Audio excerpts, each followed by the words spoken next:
Well, okay. Hello, internet friends.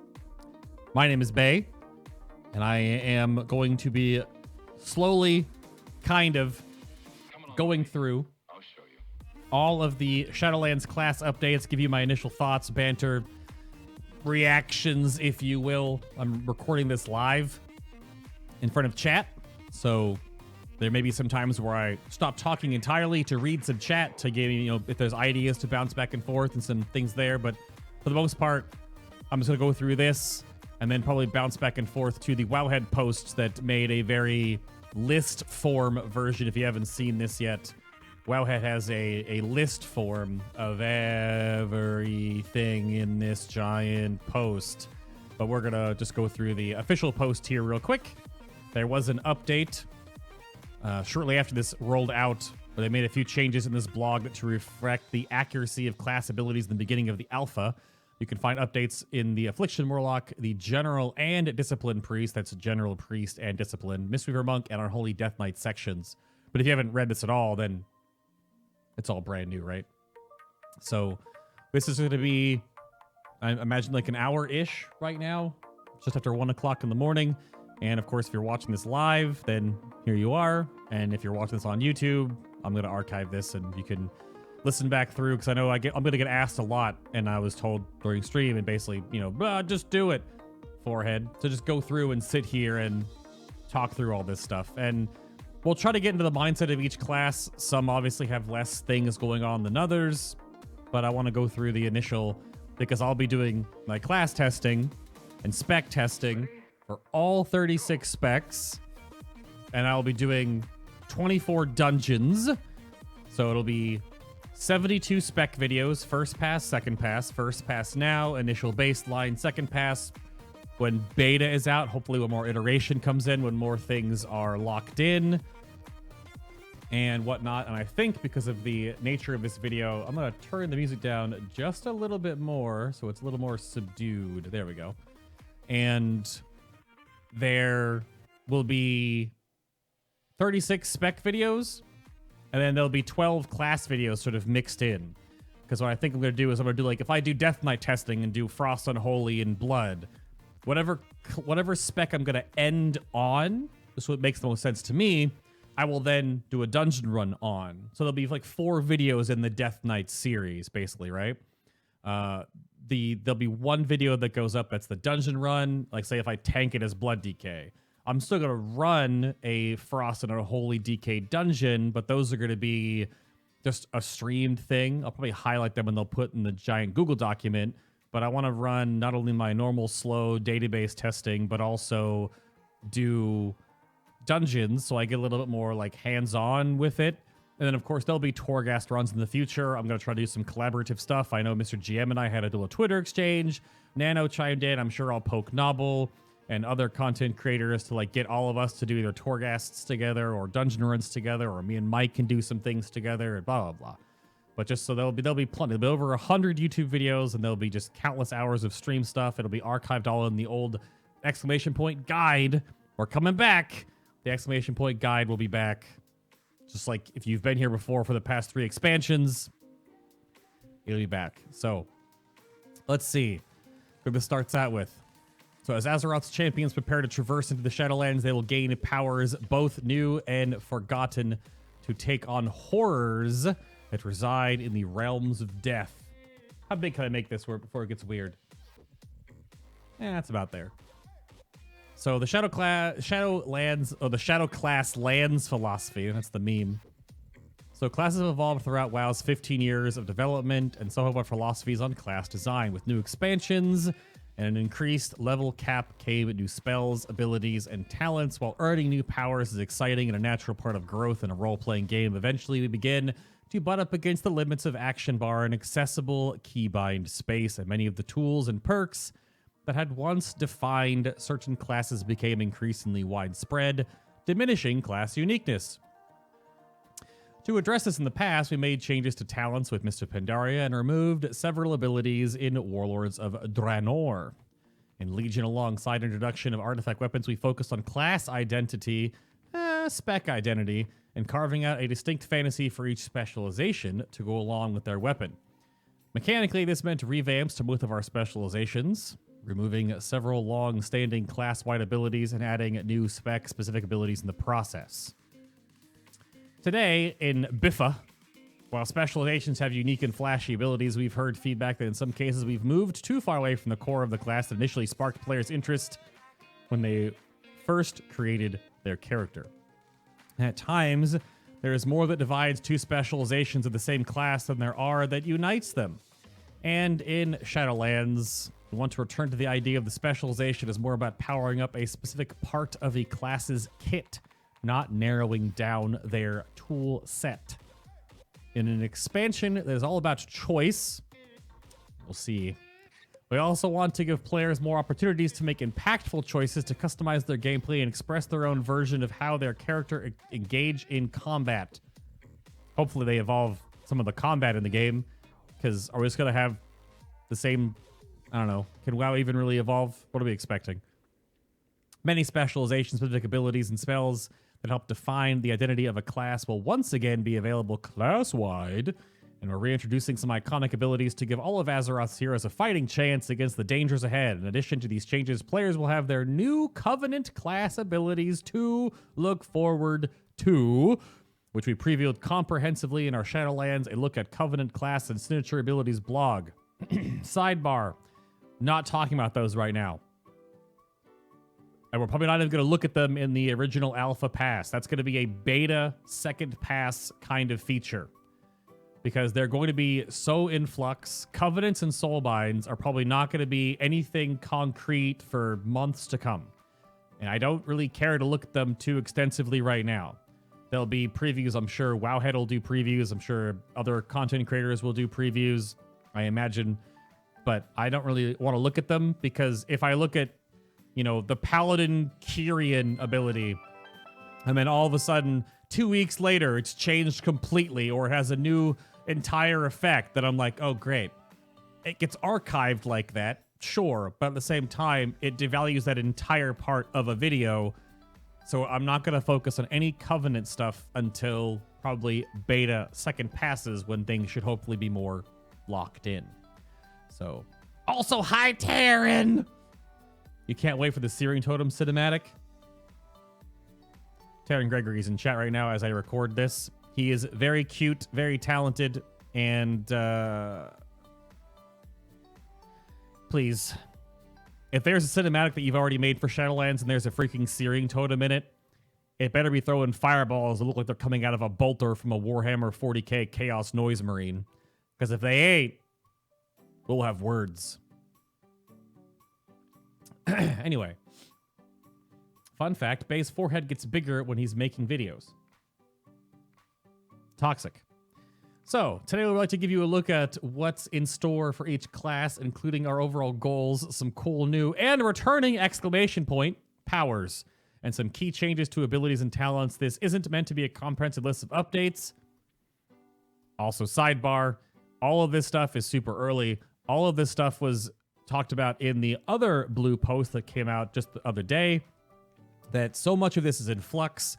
Halinka basically said that they are unpruning beyond what they possibly should have or could have, and adding more than what they might need to. So there might be some cuts and some backpedals on some things, because we don't need all of that. The case in point, as we'll get to later on, a little bit of a spoiler, but Holy Power is coming back for all Paladins. But I know that many Paladins, Holy and Prot, don't want it, because big thumbs down. So things like that are still on the chopping block. We're a solid, 5, 6, 7, 8 months. I would hope closer to like end of the year, if not Shadowlands, hashtag Shadowlands 2021. That's sort of the dream. Give them as much time as they need to, especially with the freaking global pandemic right now.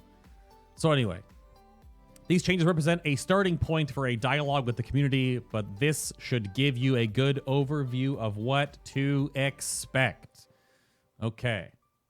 So again, don't get all caught up in the minutia here, because so much of this may or may not make it to live. So much of this is here because it's too show a baseline point and get feedback on. So, let's talk about the Death Knight first. We'll do this in alphabetical order like I normally have my sheet laid out, of course, but it's just in alphabetical order in the post, so we'll do it. So we're going to play with our Ds first. So former champions of the Lich King, Death Knights overwhelmed their foes with brute force and dark magic. In Legion, Death Knights became very narrowly focused thematically around their spec. For example, Frost DKs have an overwhelming majority of their spells to be Frost-themed abilities. Who'da thunk? In Shadowlands, we are unifying the core Death Knight kit by restoring many abilities back to all specs, including popular utility options from the past.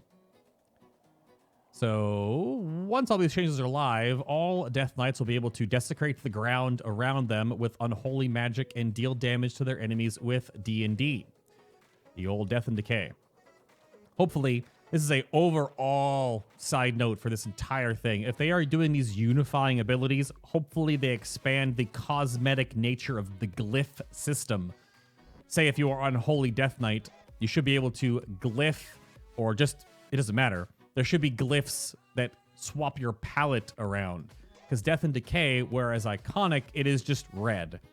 If you're a blue Frosty Boy or a green and gross Unholy Boy, and you want your ground effect of your D&D to match, hopefully there is some cosmetic choice there.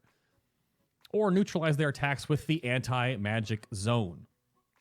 Good old anti-magic zone. So furthermore, every Death Knight, that song gets a little bit chit-chatty, so you want to compete with me. Every Death Knight will once again be able to tap into unnatural powers to temporarily turn themselves undead with Lichborn, or use Raise Dead to summon a ghoulish servant to fight alongside them. So Lichborn's coming back. Each spec gets their ghouly buddy back. The new Sacrificial Pact ability enables Death Knights to perform a forbidden ritual, sacrificing one of their undead minions, siphoning their health and causing them to explode and deal damage to nearby enemies. So Sacrificial Pact is both Death Pact, which is just eat your ghoul to heal yourself. It's a health stone. But it also is Corpse Explosion at the same time. So blowing up your ghoul to heal you also deals some damage. So that's neat. Thematic. And finally, the Frosty Grasp of Chains of Ice will once again bind enemies of all Death Knights. So all DKs are going to have Grip, Chains of Ice. That's what's coming back, at least currently in this discussion. So Blood DKs, specifically at the home in Shadowlands amongst their fellow dead, Blood DKs can learn new abilities and talents. So Blood Tap allows Death Knights to consume essences from slain enemies and generate one rune. And is repeatable whenever a Bone Shield charge is used. Blood Death Knights will also gain Rune Tap without needing to select it as a talent. So Rune Tap is back. That was a popular one. Blood Tap, slain enemies generate one rune. So is that's gonna have to be something with each recently dead body that you quote unquote helped get a killing blow on. You'll be able to just go like get a rune. And then Relish in Blood will significantly heal these bloody bruisers for each active Bone Shield charge and grant 5 runic power when Death and Decay is cast while Crimson Scourge is active. So just extra synergy there for casting your Death and Decay while you have the Crimson Scourge baseline proc, which resets it and allows you to cast it again. And you get, I guess there's just an extra heal based on your Bone Shield interaction. Okay. Blood Decay might be one of the things that obviously some of these are going to be a lot lighter than others. Some of them don't need a ton of discussion, because they don't need a ton of iteration, at least in the baseline. They'll get extra stuff from, obviously, their Covenant, their Soulbinds, etc. Frost DK. Members of the Lich King's legendary sword Frostmorn stirs in the hearts of the Frost Death Knights, and you can once again choose between 2 one-handers or one two-hander to cut down their foes. These harsh lessons learned on Frozen Tundra of Northrend have manifested into new abilities and talents.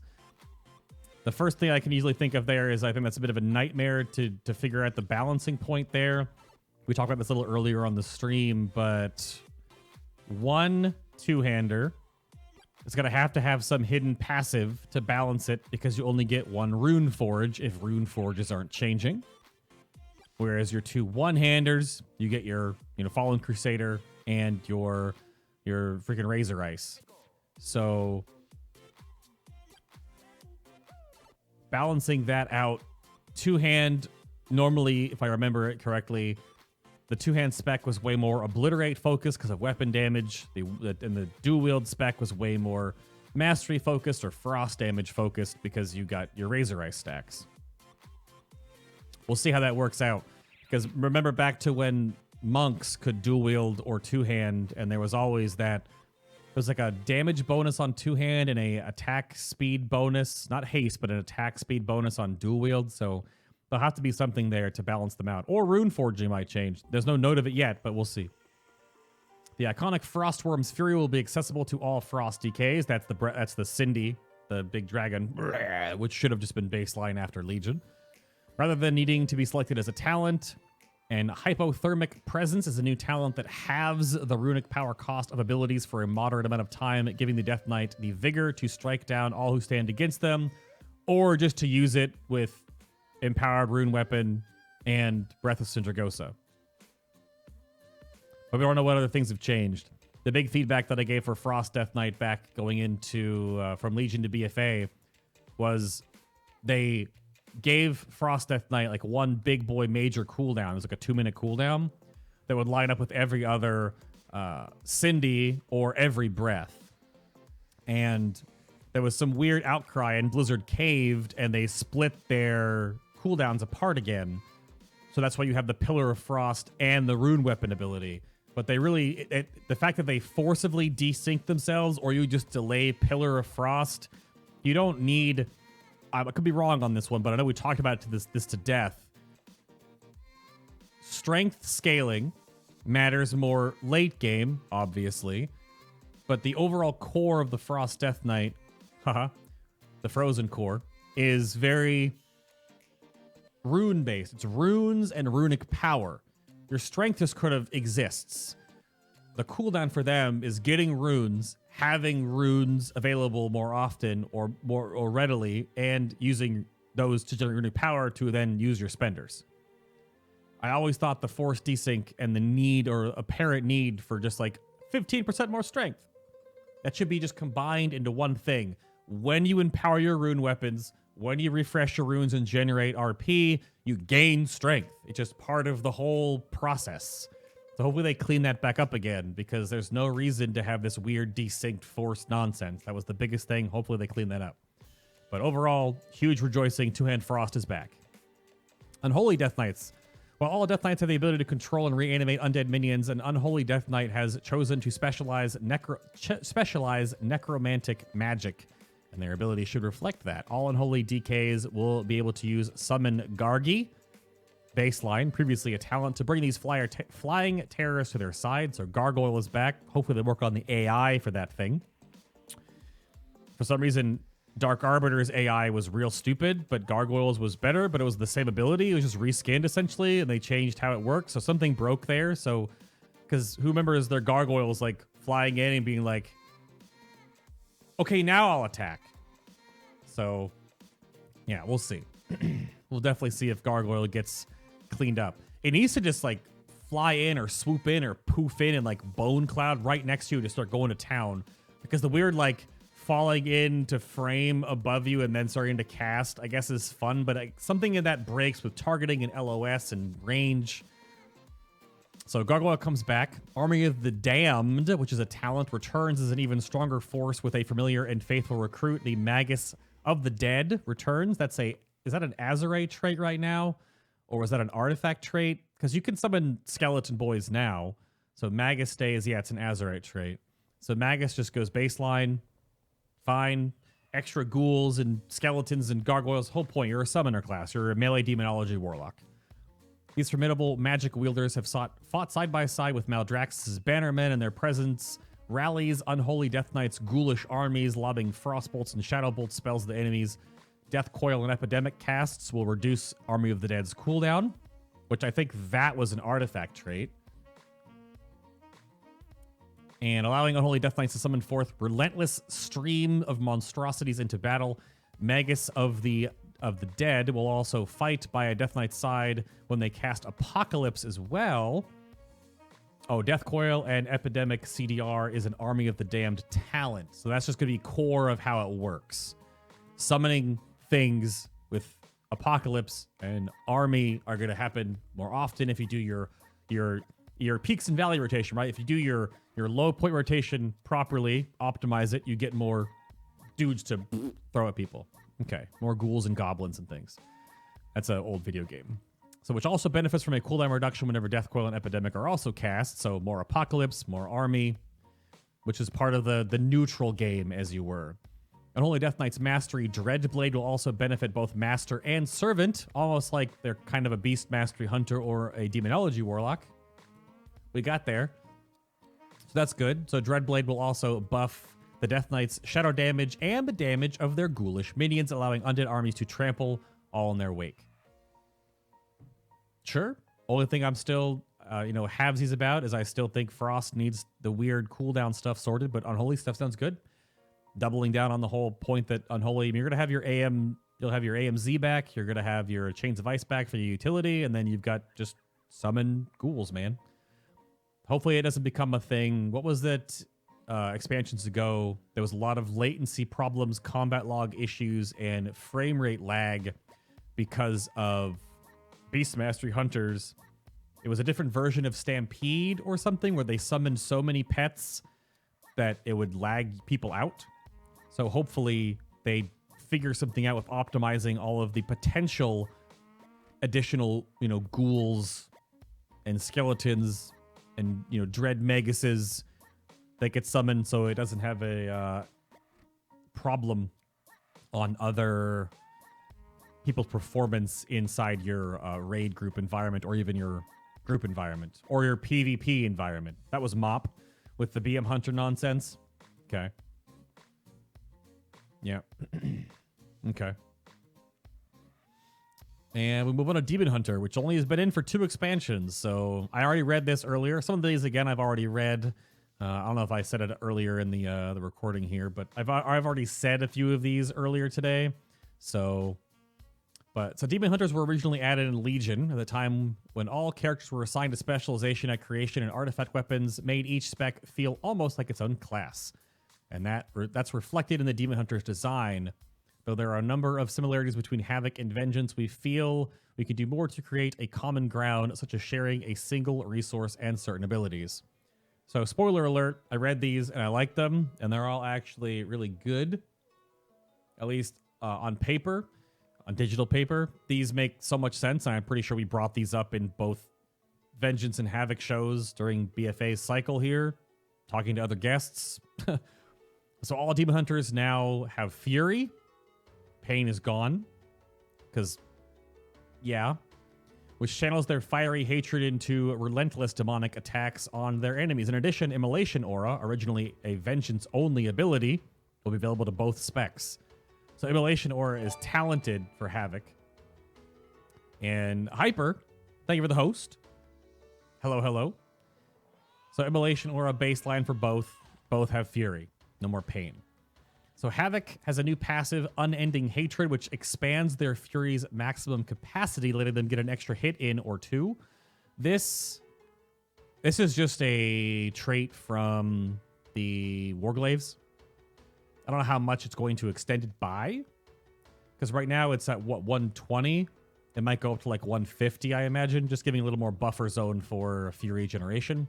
And Dark Slash talent has evolved into Essence Break, which is a bit of a throwback to Spellbreakers in Warcraft 3. So this deals chaos damage and significantly increases the damage that both Chaos Strike and Blade Dance deal for a short duration. So that's just an improvement on Dark Slash as a talent, not a baseline, because Dark Slash is only a Chaos Strike based thing. So we'll see. We'll see that this is like a tiny something, because Havoc doesn't really need a whole lot. This could be fine. The big thing is Immolation or a baseline, freeing up other ideas, and of course having additional Fury will be nice. Vengeance Demon Hunters will see changes to Soul Cleave and their talents to encourage more build variety outside of Spirit Bomb. They're going to leave Spirit Bomb, people enjoy it, but we'll see what they do with the talents there. This includes getting Demonic as a talent option. Demonic is For Havoc, you I-beam, you go into meta for 8 seconds. Vengeance, as suggested, hoped for, predicted, and now confirmed. Demonic for Vengeance is when you Fel Devastate, which is part of your specialization's baseline abilities. So I-beam for Havoc and Fel Devastation, which is basically I-beam out of your mouth. Blah, blah, blah. You will turn into a Metamorphosis Demon for 8 seconds afterwards. I'm going to imagine that Fel Devastate will probably still have a minute-long cooldown, whereas I-beam has 30 seconds, but that's subject to change, of course. So Demon Hunters can dish out more destruction than ever before, and similar to their Havoc brethren, Vengeance, who choose Demonic, will temporarily enter their Metamorphosis form following a Fel Devastation. Yep, pretty good stuff. So Vengeance talents as a whole have been substantially reworked. We're combining several popular talents, shuffled others to different locations, and introduced new talents to encourage new build possibilities. This note here, I know it came up a couple of times in discussion. People were wondering about if we're going to see a new talent tree or a new talent, panel interactions. This line right there, we've combined several popular talents, shuffled others to different locations, introduced new talents to encourage new build possibilities. That to me sounds like it's the same system. They're just changing things around. We don't know if we're going to get like a new row or anything, or if we're losing a row. We don't know how it's going to work out because of the level squish, right? We're going to go from 120 to 50 and then max level 60. Don't know. But it sounds like that's not changing. So one such talent is the new Bulk Extraction, name work in progress, which immediately rips a soul fragment from up to 5 nearby enemies around the Demon Hunter and consumes them. For situations that call for the Vengeance Demon Hunter to take a hit or two, Ruinous Bulwark, which will be a talent, will increase the healing of their Fel Devastation and converts overhealing into an absorption shield that lasts for a moderate amount of time. New options for the burp build, it seems. I like the burp build myself. I played Spirit Bomb a handful of times when I tanked, but the burp build was just a lot more... Spirit Bomb was just its passive leech and AoE damage, but it never felt like if you got into a pinch, you had another button to help you not get wrecked, where a big Fel Devastation on the right amount of mobs can be a full heal.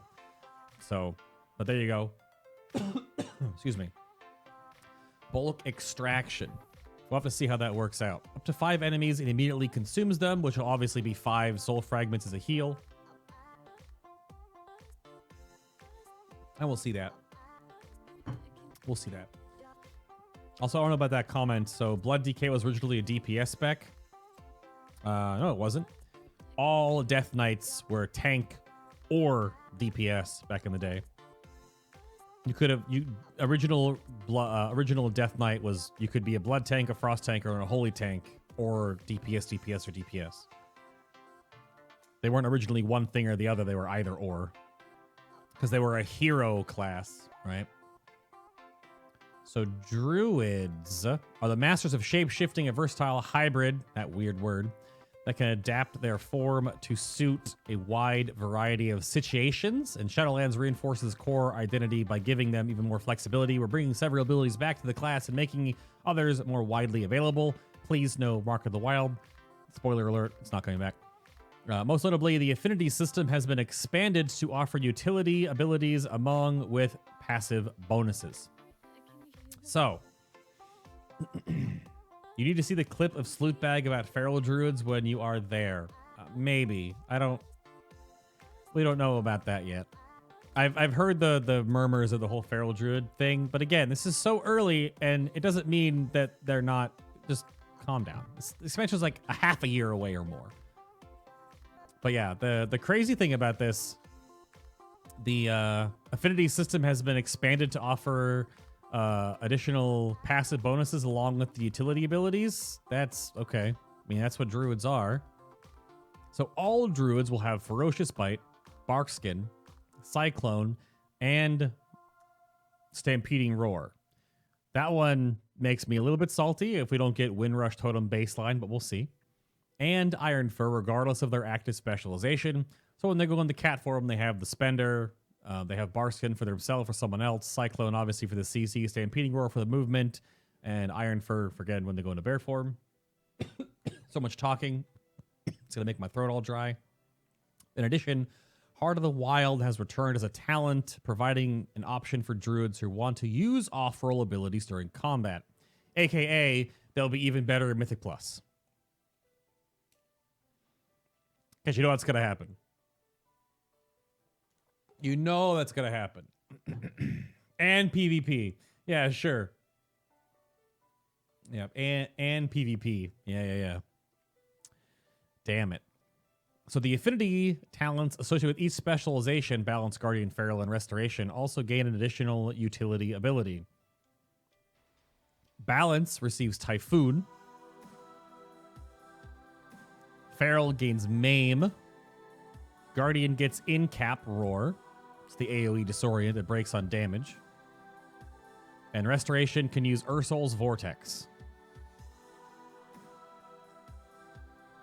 Okay. Yeah. Obviously, if you're already Balanced, you already have Typhooning your kit. For Feral, you already have Maim. If you're a Bear, you already have In-Cap. And if you're Resto, you already have Ursol's. But this means that like a Moon Chicken can get Ursol's by going Resto Affinity. Stuff like that. They overlap. So Balanced Druids, Moonkin, Solar and Lunar Empowerments are being strengthened and updated into Eclipses. Reminiscent of past expansions like Wrath, Solar Wrath, and Starfire. Are they calling it Starfire again? Wrath and Starfire will each grant other alternating lunar and solar eclipses for a longer duration.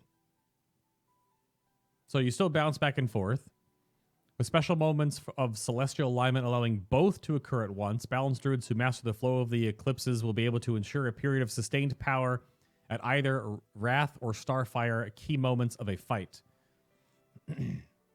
Let's be honest, we never called it Solar Wrath and Lunar Strike. Come on. So Star Surge will extend the current eclipse to continue focusing power into either Wrath or Starfire. It seems like if they actually rebranded those, I don't know, sure. While Starfall instead extends your current Moonfire and Sunfire effects, giving the main arcane power spenders distinct role based on situations. Okay. Starfall will also return to its previous design used from Wrath of the Lich King throughout Warlords of Draenor. Hopefully they fix the Z-axis. Instead of needing to telegraph the affected area, Balanced Druids again call down waves of stars which strike the surrounding ground where they stand, run, or flap for its duration. So it becomes essentially a giant AoE around the Thunder Chicken. But man, they better fix that Z-axis to not go too high, because you damn well know if there are other dungeons or places where you can aggro things on other floors, it's gonna do it. Seagulls, anyone? So at least it's the old Eclipse system of pushing the bar one way or the other. I'm gonna find you. I'm gonna cast Wrath, cast Wrath, cast Wrath, cast Wrath, cast Wrath, then start casting Sunfire, Starfire, so whatever. It's the push and pull systems coming back, no longer just the charge system.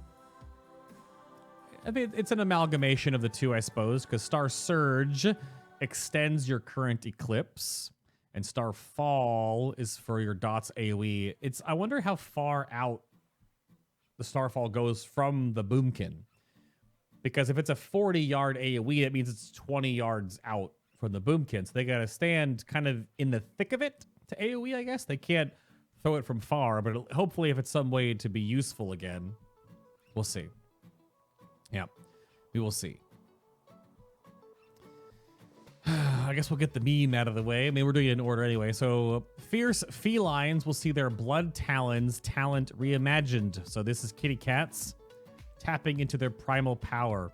When Feral Druids use Shred, Rake, and Ferocious Bite in quick succession, the damage of their next rip will increase dramatically.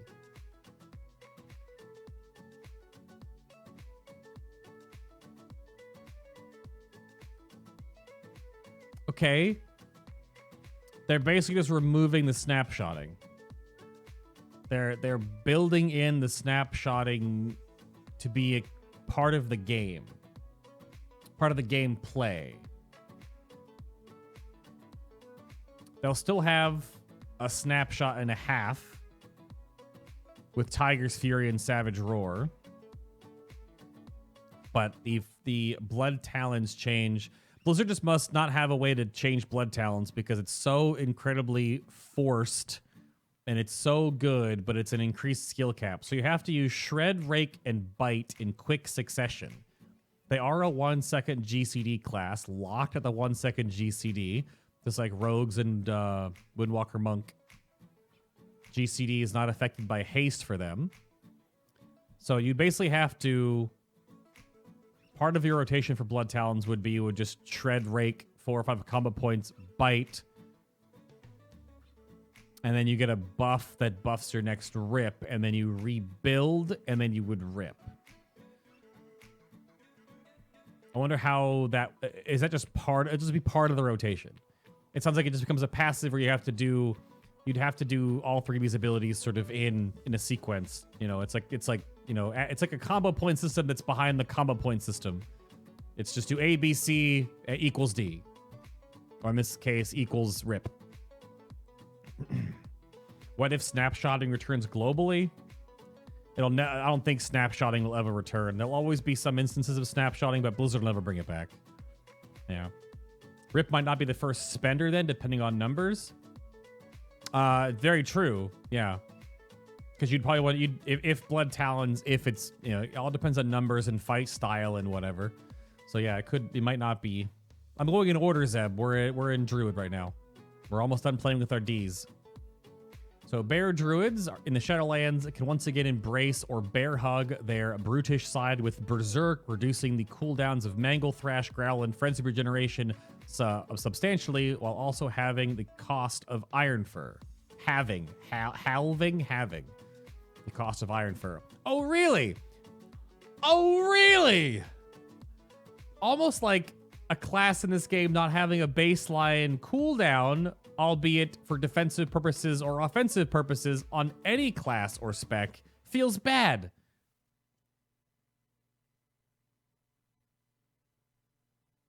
Solid song change moment there. We've been talking about this since Legion. So, I mean, yes, duh. Every tank, in this case, needs a cooldown baseline. You need something. Bear has nothing right now. So, Feral, that's a good change. Berserk back baseline, duh. Absolute huge duh. And Renewal also returns as a talent choice, instantly healing the Guardian Druid for a bit of their maximum health. So that's just Healthstone. My big brain on Renewal coming back is because obviously there's no Mark of Ursol for magic damage. Renewal is your, oh, I'm going to get smacked in the face with magic damage. Renewal, right? It's a way that you can, and because you can probably put Frenzied Regen up and then Renewal during the Frenzied Regen after you take the damage.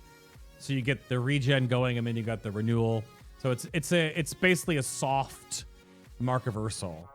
It's get hit in the face and then heal for it. So in before Resto Druid reduced the effectiveness of all heals in dungeons by 99%. We expect Resto Druids to be dominant in Mythic Plus. Ouch. And PvP though, right? Obviously PvP as well. So Restoration Druid, this is kind of a contentious one. I read this one earlier because I'm an OG Resto Druid. Swift Bend will return to its historic functionality of consuming the HOTS effect on the target, but with a substantially reduced cooldown and cost. For the moments of special need, the classic Restoration staple, Nature's Swiftness, will also allow, again, Regrowth, Rebirth, and Entangling Roots to be cast instantly. So Nature's Swiftness comes back. And communing with the wild spirits in Death's Realm has reawakened Restoration Druid's inner knowledge to cast Nourish, a talent option that heals an ally for a significant amount. Nourish receives triple the boon from your Mastery Harmony, which increases the healing of each active restoration hot on the target. So this is the talent option, both with the Swiftmen change and with Nourish coming back as an optional talent to give them direct healing, because as they currently are, There's Resto Druids are all preemptive hot-based healing. They have so little they can do to react to anything. There is Swiftmend right now. It's just kind of like a heal. So they wanted to bring back a little bit. And remember, this is all about all the extra utility they're going to get. Because basically, Symbiosis is kind of back. Kind of. It's like inter-druid symbiosis, right? At least in that one. And I know there's a covenant potential. We're not talking about covenants. That's still so far out. Don't... Blah, blah. Yeah. Current Swiftmend was good. The problem is this version is going to allow you to actually interact with the way you used to with hot layering and then swift mending for actual like potential tank healing or burst healing. Whereas right now, swift mend is just like an extra GCD you hit that does X healing. So we'll see. Oh, Nature Swiftness saved for Rebirth. Oh, instant res. Yeah. Instant res coming back for sure. Yep. All right, hunters, masters of the wilderness, hunters draw on a variety of tools such as specialized ammunition and traps that alter the environment to their advantage. Those who master the strategy of chaining their abilities and coordinating opportune attacks with their bestial companions will unleash their full lethal potential. It's a little edgy. In general, we feel the core hunter class kit is well realized across all of their specializations. I would agree for the most part. Survival, yeah. Yet each plays in a unique, fun way. As a result, Hunter's core damage rotation will remain fairly similar, or remain familiar and similar, I'm adding words, in Shadowlands, but several iconic abilities will return and many talents will be updated. So, general changes for Hunter's Arcane Shot, Eyes of the Beast, Hunter's Mark, Kill Shot, Scare Beast, and Tranquilizing Shot will be available for all Hunters to use regardless of their active spec. Trank Shot's in the game right now, though, right? But does Survival not have it? Is that why it's returning for all? So I think... Okay. Scare Beast, sure. Where's my Bind Elemental? Oh, Trank is a pet ability. They removed Trank Shot and put it on pets. Ah, okay. Some of these are way quicker than others. It's not going to take that long. I mean, it's something like an hour plus long. What are we at right now? Like 34 minutes? 40 minutes? Sure, it's fine. You enjoy it. So, let's see. I mean, Hunter's Mark. Is that just going to mark one target, giving the Hunter a little bit more single target damage? Sure. Eyes of the Beast, fun utility. Arcane Shot being baseline. I don't know if that'll be used. A Beast Mastery Hunter's strength come from the bond of their companions who will ruthlessly fight at their side and savagely tear enemies apart, or apart enemies, both ways. So Bloodshed's a new talent that BM Hunters can teach their companions commanding the beast to tear into their target. The unfortunate quarry will bleed significantly, causing them to take more damage from their pet. So it's a judgment window. It's a single target boost. It's a layering judgment window, basically.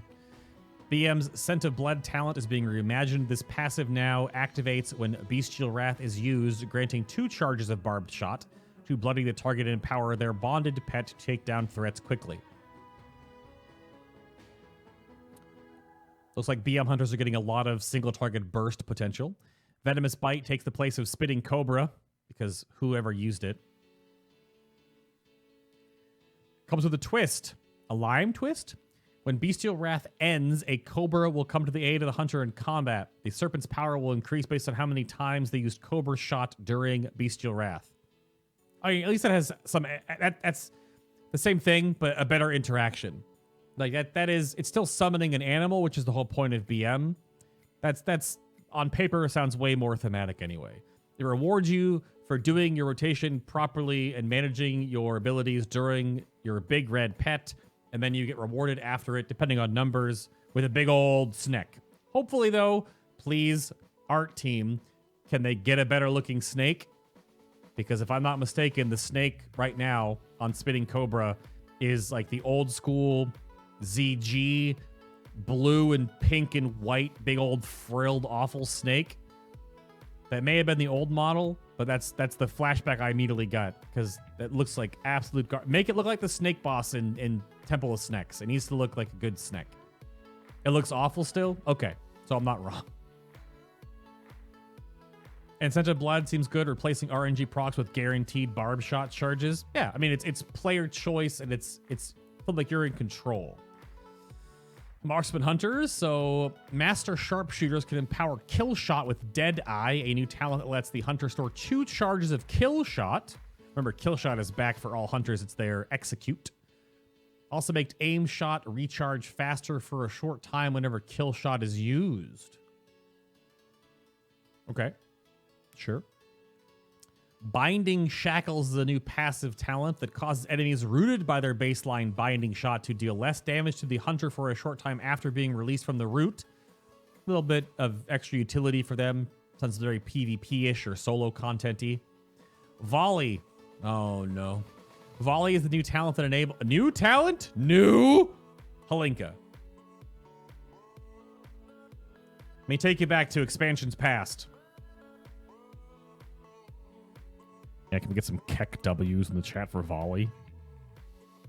Enables the Marksman Hunter to rain arrows out on the target area over a short period of time, and it also empowers the Hunter with the Trick Shots buff, causing all their aimed shots and rapid fire abilities. Lots of Keck W's. I'm loving it.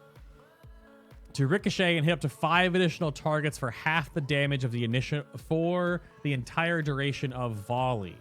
So that means this sounds like it's going back to the casted Blizzard version, which is the reticle, plop the volley down. It gives you trick shots for 8 seconds. Your aim shot and your rapid fire abilities ricochet and ping, ping, ping, ping, ping, ping, ping, ping, ping, ping, pong into your AoE rotation or your cleave rotation. Sure, that seems fine.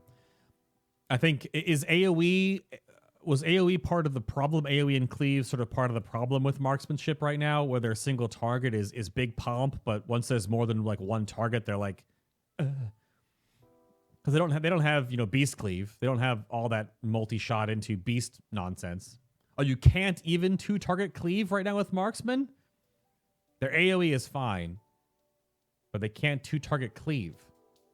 And yes, Nefarious Bread, this is basically, I'm going to clip this entire thing and put it on YouTube, yeah. So you miss anything, the whole chunk's going to be on YouTube tomorrow. Multi-shot into rapid fire is AoE. 3 targets for trick shot. Oh, but trick shots only procs off of 3 targets hit. So that just seems like if you just take volley just gives you trick shots, period. Okay. 5, if I can think of anything that might be balanced, 5 additional targets might be a bit much. I can imagine this might go down, or the damage of the trick shot will go down. 5 at half seems like a lot at first glance. All right, survival hunters. Rest in peace, Tinkery. To take down the horrors waiting for them in the Shadowlands, survival hunters are refining their skills and improving their weapons and gadgets. Expect to see damage increases for Hydra's Bite, Butchery, Steel Trap, Tip of the Spear, and Flanking Strike. But like just damage buffs? Or everything's changing, numbers are changing. Hopefully numbers are getting squished or changed in some way. I don't want 1,000,000 health, please. It looks stupid. I don't want to get hit for, 746,321. It's just stupid. But I don't know if we're getting a number squish with a level squish. It's going to look real dumb. They're going to go level 50 with 500,000 HP. You'll hit level 60, you'll have 1,000,000 health. It's going to be stupid. We'll see. Along with a reduction in the focus cost for chakrams, all designed to help them best the beast they'll encounter in Death's Realm. So survival at the core at the start here is just getting some damage changes.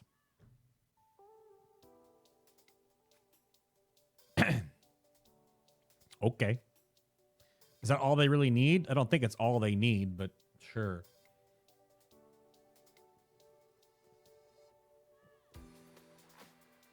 It will have survival will. It will have arcane shot and kill shot baseline. That is correct. So, which means it has 2 more ranged abilities to use its crossbow, I guess. But we'll see. Mages. They manipulate many schools of magic, but focus their power on one in particular. We feel it's important for every mage to have access to spells from the arcane, fire, and frost schools, especially for utility purposes, even if their damage rotation draws primarily from a single source. And to support this, we're making more spells from all three schools class-wide. In addition, we felt that the arcane mage damage rotation lacked a focal moment that resulted in a big payoff. But the whole juggle, evocate, arcane power, or rune of power, arcane power, blast wasn't good enough? Arcane blast, arcane blast, arcane blast, arcane blast, arcane blast, arcane blast, arcane blast, arcane blast, arcane blast. Rune.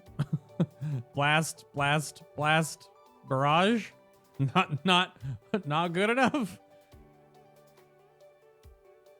Thinking emoji. Just blast. Ew, it's the Danny DeVito spec. Wait, how are Survival Hunters going to shoot arcane shot when they have a staff? They have a crossbow. They're like Vayne in League of Legends, or like the Demon Hunter in Diablo. They have a crossbow. Yeah. Survival Hunters use a crossbow right now for Serpent Sting. Are you saying the spec should have more than a baton? Oh yeah, F rune, by the way. I don't know. No talk about rune yet. So general mage changes arcane explosion, which again, to all mages out there listening, or returning mages or old mages alike, I play Little Mage myself. Now that arcane explosion will be back for all three specs, I implore you to remember the key of using arcane explosion. When you hit arcane explosion, every single time you press that key, you have to yell arcane explosion. The harder you hit the arcane explosion key, and the louder you yell arcane explosion, the more damage it does. This has been proved by scientists. All right? Just remember that. Hit arcane explosion really hard, yell at the top of your lungs. Or have, play like that game you used to play back in high school where you said, name of the male anatomy and you try to not get in trouble by saying it louder and louder. Same kind of thing. So Fire Blast, Frostbolt, and Mirror Images are once again available to all specs, and Fire Ward and Frost Ward return to bolster Mage's defenses. Okay, specifically, sure. So you can have up your Blazing Barrier and also put up Fire Ward for only fire damage, or vice versa.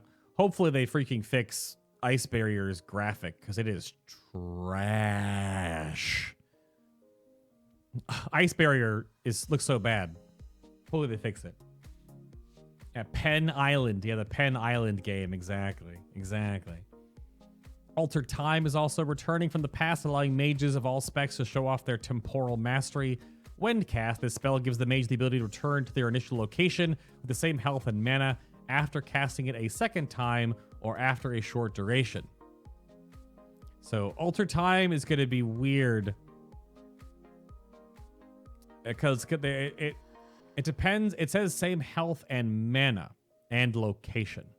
The question that Altered Time thinks to me is it going to retain your snapshotable buffs at the time? Or are you going to be able to alter time during a combustion window and then alter time back and get more combustion? Or alter time during a arcane power window and alter time back in to the arcane power window? So that's the thing. It depends on how it interacts with buffs and cooldowns. So we'll see. If it's just a movement ability and if it's a health, mana, location ability, that'll be one thing. That's utility. But if it actually is a DPS button, that will be problematic. Yokai, yeah. Yeah. We need to see if the buff's keeping property is in or not. Correct. It only says health and mana. That is true. But Blizzando. Just off the dome piece. I've been testing this stupid game since Mop to Warlords, Warlords to Legion, Legion to BFA, and now BFA into Shadowlands. You know, you remember things. I've been interviewing players of their classes for so many years now. You remember things. Also, mages can learn a new talent. All mages can learn the new talent Focus Magic, which grants an ally a slight bonus to their spell critical hit chance. In addition, when any ally critically hits with a spell, the Arcane Mage, which is weird, the Arcane Mage receives the same boon for a short period of time. The weird thing about this one, whoops, it says all mages can learn Focus Magic, but when an ally critically hits the spell, the Arcane Mage. So it's going to be a typo. I would assume it's a typo. The weird thing I don't understand about that is that why, oh why, do they think that mages need more raid-wide utility when they have instantaneous movement, time warp, AoE roots, one of the only last remaining interrupt plus blanket silences in the game, obviously ice blocks, they have an immunity at the same time. They're going to get alter time, which will be able to do some shenanigans with soak mechanics, I imagine, depending on how they're coded. And now they're basically giving them back Dark Intent.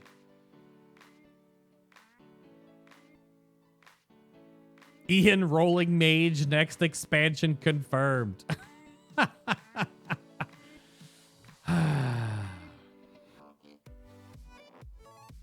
So, I don't... It's nothing...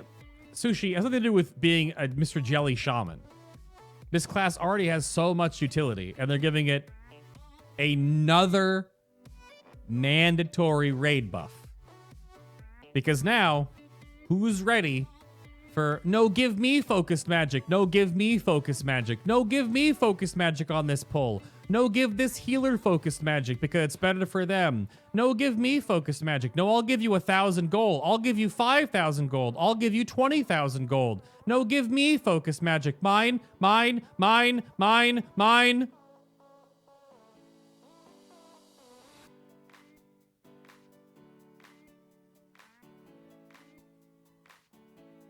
The same crap happened with Dark Intent. And if Focus Magic goes live, the same crap will happen with Focus Magic. It's just, it's not a thing. Bring original Ultra Time back so I can laugh my way to the top again. Rich, thank you for the Twitch. The 5 months in a row. No, I've already read the Shaman changes. We're getting there. I don't know why. Yeah, 10k gold and a BJ. It's just, that's why you ignore everyone and put it on who benefits the most or who you're told to put it on. I mean, it's a crit buff. You're going to put it on the Holy Paladin. Because, here's the big brain. You put it on your Holy Paladin. That gets a lot of crit bonuses and synergies depending on how it may or may not change because Holy Power lol. That means you get your crit boon from the reverse buff more often.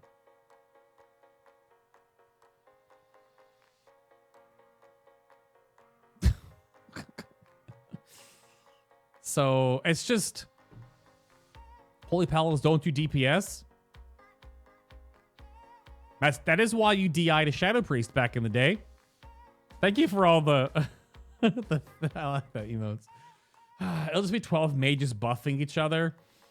I don't know. I don't like... I mean, I already had to put up with... And I've had a big talk with a couple of people from content creators and people about the whole buff and debuff system and how they're not going away and they're adding more. I can deal with Fort and Int and Shout, even though I think they're stupid. Multiplicative buffs, ridiculous. I can deal with Chaos Brand and Mystic Touch. Sure, whatever. I guess we'll just have to deal with it. They're mandatory raid spots. But this whole Focus Magic crap, if it's only Arcane Mage, it's trying to force a spec. But if it's all mages, it's just something I don't think the game needs. So a point of feedback, Focus Magic should not happen. It'll have the same effect with, like, remember with Blessing of Might in Legion? How long did Blessing of Might last? Not long. Because it was egregious. It scaled out of proportion on certain classes. Warriors, lol. And it was nonsense. Focus magic will be the same thing. It's just dark intent all over again. We don't need these kind of fighting over buffs. They're kind of fun in a 5-man group. They're not fun in raids. They're just obnoxious. They're just obnoxious. These things just don't. Anyway. Arcane. Wild, untamed magic wends through the Shadowlands, and Azeroth's most chaotic magic wielders can't wait to channel it. Clear casting now has an additional stack. So we're going back to clear casting from elemental shamans. Yeah, Dark Intent's in chat right now. Dark Intent is well named. It caused raid chaos. Wend is a word. Yeah, wends. It's like, I don't know why they just didn't say wines. Wends is a different whatever. So clear casting has 2 stacks, rendering arcane mages even more capable of decimating their foes. That's pretty pog. So Mastery Savant now extends its damage increasing properties beyond Blast and Barrage to all spells. Touch of the Magi moves from its current place as a talent to a baseline arcane ability. Getting pogged. That's pretty adjective insert word pog here awkwardly. Touch of the Magi baseline. Acceptable. Allowing wielders to target an enemy that will take additional bursts of damage from all arcane spells and spread that damage to surrounding enemies. It's Soul Capacitor, the talent. If you remember Soul Capacitor from Hellfire Citadel, it's Soul Capacitor, the targeted talent. And it works really well with Arcane because you basically target something for Soul Cap and then Danny DeVito the hell out of it, and then it goes kaboom! Yeah, so Enlightened is a new talent that rewards mana management. While Arcane Mage's mana is above a certain threshold, it empowers all arcane damage dealt by a moderate amount. When below a threshold, it significantly increases mana regeneration. Sure. I mean, Enlightened would just automatically activate after you dumped, evocated, Rune Arcane Power, Touch of the Magi Blast. Right? Or it's evocate, Touch of the Magi. Suppose that Touch of the Magi has a different cast time. It's either Touch Rune or Rune Touch, and then Arcane Power, and then Blast, but whatever. That's Equipoise? Sure, basically. Equipoise is, that's Azerite, right? The Azerite trait. The talent could get stupid if either buff is so strong. Or too strong. Sure. So anyway, I started blasting. Exactly. Arcane Mage mana has always been a thing they have tried. Yeah. Yeah, indeed. So, okay, Arcane Mage. Truth be told, if I to ever play Mage, Fire, then Arcane, and then Frost is my overall hierarchy. Never cared for Frost Mage. We'll see what happens with them now. This is a bit of a sad post right here for Fire Mages. So if you are sitting down, I recommend sitting down. Fire Mages now have more control over how and when they spread their Ignite with the redesigned Mastery Ignite. Also, this is the first hour and we're halfway done. So some of these ones in the middle here have not as much. So, but yeah, we're still at an hour. So hopefully you're enjoying it. I'll have to ask one of my helper elves to bookmark each section. That'll be rough, but we'll see. So, Fire Blast now serves as the catalyst. Again, this is all early. It's all being worked on. It's all dev time. It's not 100% confirmed. It's not set in stone. This is all subject to change. So, when used against an enemy who is ignited, it spreads to up to 8 enemies close to your target. If you didn't see an Ignite nerf coming, you're playing a different game. So, but, yeah. All right. So Fire Blast enables Hot Streak heating up Hot Streak, but it also spreads Ignite. Fire Mage's talents are also getting a few updates to help promote different playstyles based on the situation they faced. Blast Wave now does more damage. Blast Wave has always been a very fun spell. It always kind of like eh. And an increased slow duration helps keep enemies at bay. That's me. While melting their health away. So yeah, sure. But Blast Wave is in a talent row of utility talent. So if it just does more damage, how are they gonna... For mages who want to watch the world burn, Joker style, Heath Ledger, the superior Joker, next to Jack Nicholson, different Jokers, the cooldown reduction provided by kindling is increased, allowing the mage to get their combustion back faster for maximum critical strike goodness. Okay, so kindling is just stronger now. You can already do the 1 minute kindling builds right now. So there's too much memes in that description. Not enough. The damage bonus that Pyroclasm grants is also being increased, making the reward for casting the non-instant Pyro much more satisfying. My body is ready. It is so ready. I like Pyroclasm. Because, I mean, the Pyroblast Bracers in Legion were... Oh, poor Frost Mage. With the addition of mirror images and alter time, Frost Mages have some cool new abilities to weave into their gameplay. Yeah, mirror images... Unless they make them give you, like, Arcane Charge or help you get Heating Up Hot Streak or help you get FOF or Brain Freezes, mirror image is, like, big, like, wet fart. It's so bad. But alter time could be ridiculous. But it's weird that they mention alter time in the new abilities to weave into their gameplay, making me think that there's going to be some buff cooldown interaction. Because what if you're in a Rune of Power and you got 5 icicles above your head and you alter time and you ice freaking, what is it freaking called? The big icicle that forms above your head. I can't think of its damn name right now. Glacial Spike. You spike. Thank you. You spike, and then, of course, you shatter your spike with a flurry timing, potentially, or at least you follow up with at least an Ice Lance or 2. And you do the blink forward for double Ice Lance, and then you alter time back and do it again!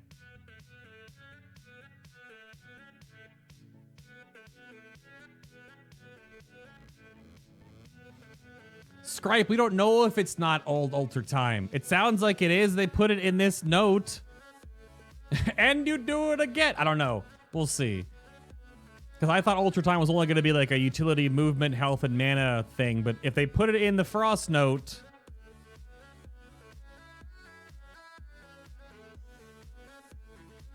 I don't know. That's scary. It's fun, but it's scary. One more noticeable change to Frost Mage and Shadowlands is the update to Flurry's Winter's Chill debuff. A double possessive. Previously, Winter's Chill was tied to Flurry's movement speed debuff, which created tight windows and required distance checks to achieve the maximum damage bonuses. Moving into Shadowlands, Winter's Chill is now a much longer debuff that causes Frost Mage's next 2 spells to treat the target as frozen, a debuff that increases the critical hit chance of the Frost Mage and their allies against the target. Wait.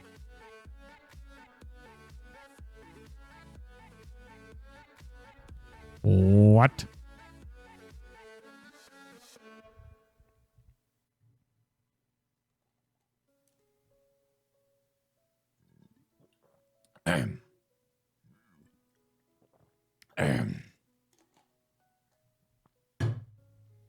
So double Ice Lance baseline, sure. And before it's triple Ice Lance, but it might have just charges on it. A debuff that increases the critical hit chance from the Frost Mage and their allies against the target.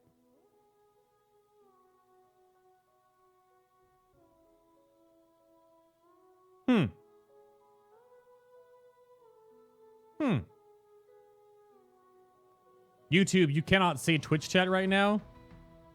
Lots of capital letters. Just gonna put that.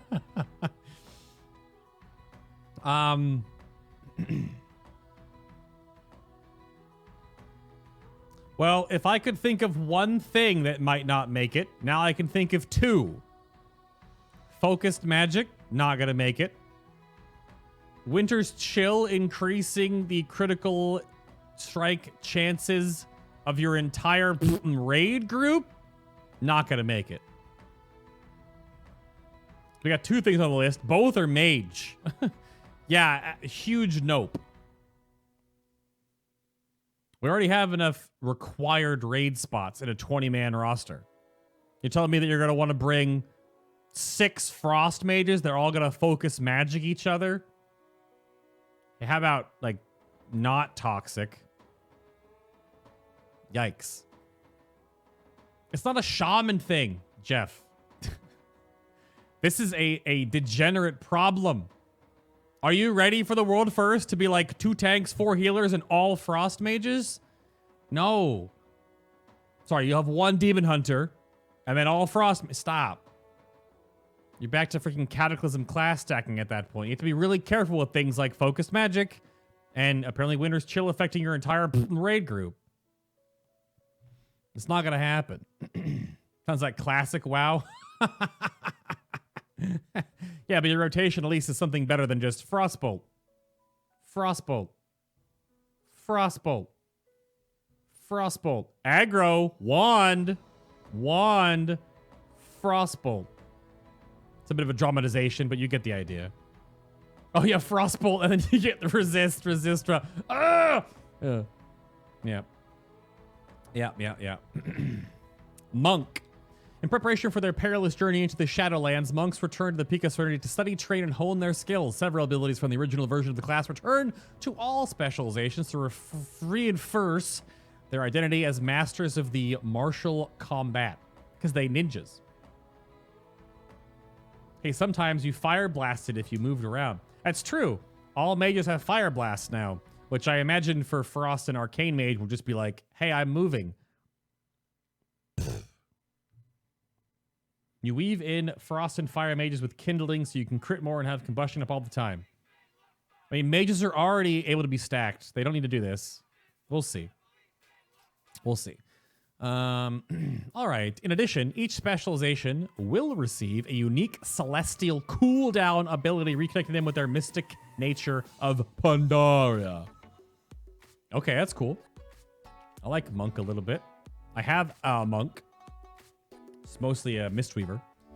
General changes. Expel Harm, Fortifying Brew, Spinning Crane Kick, and Touch of Death are now available for all monks to use. And additionally, Touch of Death returns to its original design, killing an enemy with less health than the monk. Each specialization also gains a unique benefit by dealing damage with Touch of Death. Now, caveat, that this old version of Touch of Death, killing an enemy with less health than the monk. This is why, again, the whole health thing. I don't want a million damn health. In PvP, if I recall, this had like a threshold cap. So you can't like punch someone in the face. They immediately have less health than you. You Touch of Death them and they die from 99% health, right? Was it 10% back in the old days for PvP? Because in PvE, it's less important. It's more of like that extra finishing move. Because obviously, if we have 800,000 HP or whatever, by the time a mob gets to below that much HP, sure, you know, that's not a big deal. That's totally an okay thing, I guess. But it depends. Well, so yeah, all 3 specializations also have the summon Celestials to the battlefield with Invoke Zhuen, the White Tiger, Invoke Nuzao, the Black Ox, and Invoke Yulon, the Jade Serpent, previously talents. Where's Chi-Ji at? Probably still in the Mistweaver stuff. So Stalwart Brewmaster monks are prepared to all they can to restore balance and again choose between 2 one-handed weapons and 1 two-handed weapon to subdue their foes. Okay.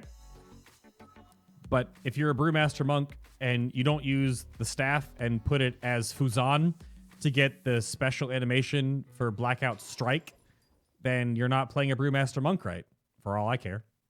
Just get out. If you use a normal staff or a dual wield, not a Brewmaster monk. Just get out. This immediately brings back up the thoughts of double enchants for Brewmaster monk tanks, because they already needed more. Not a huge deal, but that means they could double enchants versus single enchant. I don't know if that's going to be a big deal or not, but so Brewmaster monks also have a returning passive Shuffle, which increases the amount of physical damage that's staggered when the monk uses one of several abilities, including Blackout Kick, previously called Blackout Strike,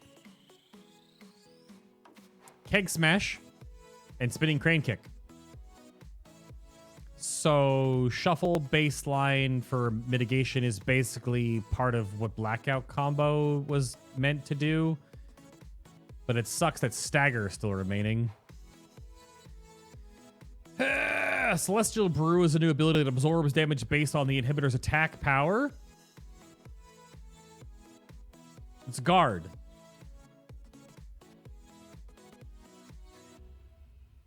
Celestial Brew is just Guard. But it's a brew, so I assume it has brew charge restrictions. Brewmaster monks can once again challenge their chosen target with Clash. A returning ability that causes both the monk and their target to bull rush each other and, at the epicenter of the conflict, root their opponent for a short duration. I'm going to imagine that Clash will not work on raid bosses.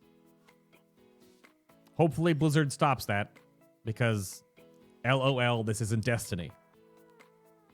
All Brewmaster monks will be able to invoke... Wait, all Brewmasters invoke Nuzal, the Black Ox, previously a talent to help shoulder Brewmaster's stagger damage. Nuzal will also deal additional damage based on stagger damage purified, so he's a big cooldown purifying brew. For Brewmaster monks, not only does Touch of Death instantly kill any creature with less health than the monk, but it also clears remaining stagger. Alright, sure. That's not going to come into play that often, unless there's bosses with lots of, insignificant trash mobs or something. But we'll see about that. And Brewmasters can imbue their brews with divine powers via the new talent Celestial Flames. Drinking brews has a moderate chance to grant Celestial Flames, which increase... Oh, it's a proc. Which slightly increases the Breath of Fire's damage reduction and spreads its periodic damage effect to targets struck with Spinning Crane Kick. So it's just... it's Flame Shock Lava Lash. Exploding Keg returns as a talent, immolating enemies on impact and blinding them for a brief period of time. Okay, that's your artifact ability from Legion. The blind,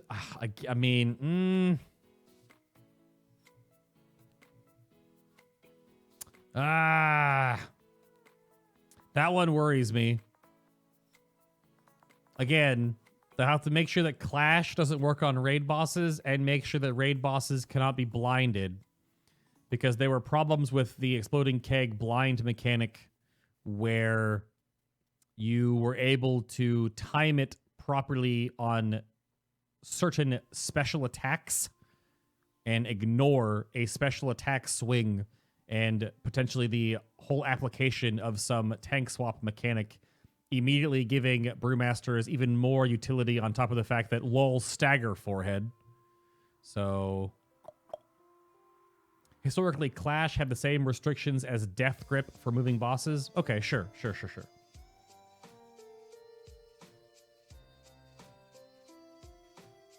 So that's the scary one. And Brewmaster's already a top tier tank anyway. Do they need to be topper tier? What are we talking about here? Double toppers?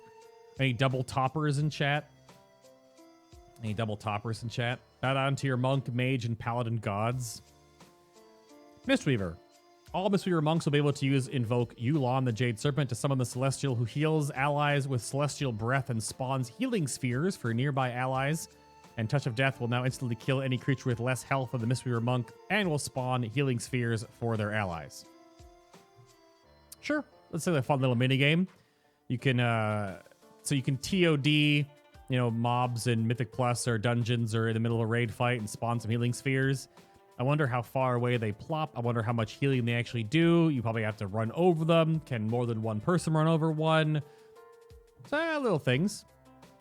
It all depends on numbers. A lot of these little things like that are numericals. So, and Invoke Chi-Ji, the Red Crane talent, has been redesigned for Mistweaver monks, strengthening their physical damage moderately and healing their allies for a part of the damage inflicted on enemies.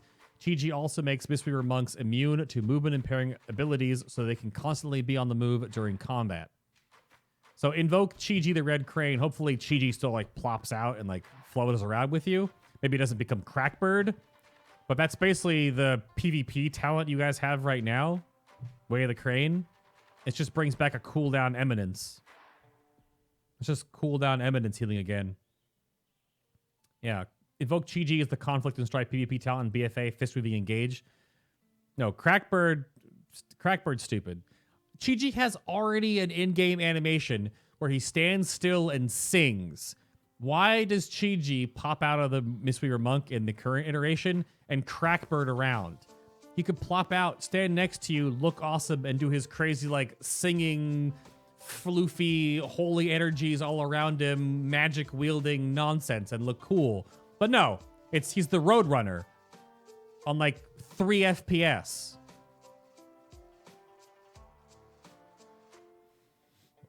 Windwalker Monk. Crackbird needs to be on crack. Meep meep. No. Chi-Ji now makes Fist-Weaving baseline. No. This is talent. Invoking Chi-Ji is still a talent. Because not every encounter or situation you're able to actually Fist Weave. So it's an Eminence healing cooldown. Don't you dare sober up, Crackbird. I don't know about that. And Windwalker. Like their Brewmaster brethren, Windwalker monks will once again be able to choose between 2 one-handed weapons and 1 two-handed weapon in their fight to restore balance. That stuff worries me, man. If I don't get down to Warrior and SMF isn't back, I'm going to But whatever. It depends on balance. It depends on numbers. The min-maxing community will always find out. It'll always be like, dual-wielding is better. Or two-handing is better. It's just going to make... I foresee it now. Frost Death Knights, Brewmaster and Windwalker monks, they're all going to have issues where like getting a two-hander is easy, but getting 2 one-handers is harder. And 2 one-handers might be better for certain situations, and a big two-hander will be better for different situations. Depends on how they balance out the multiplicative math behind how things scale with 2 one-handers and 1 two-hander again, because they had that weird attack speed thing or weapon damage thing in the past. So it really depends on what they do. They could ideally just balance this out with how two-handers are, and 2 one-handers essentially doing 2 auto attacks is the same as 1 two-handed auto attack.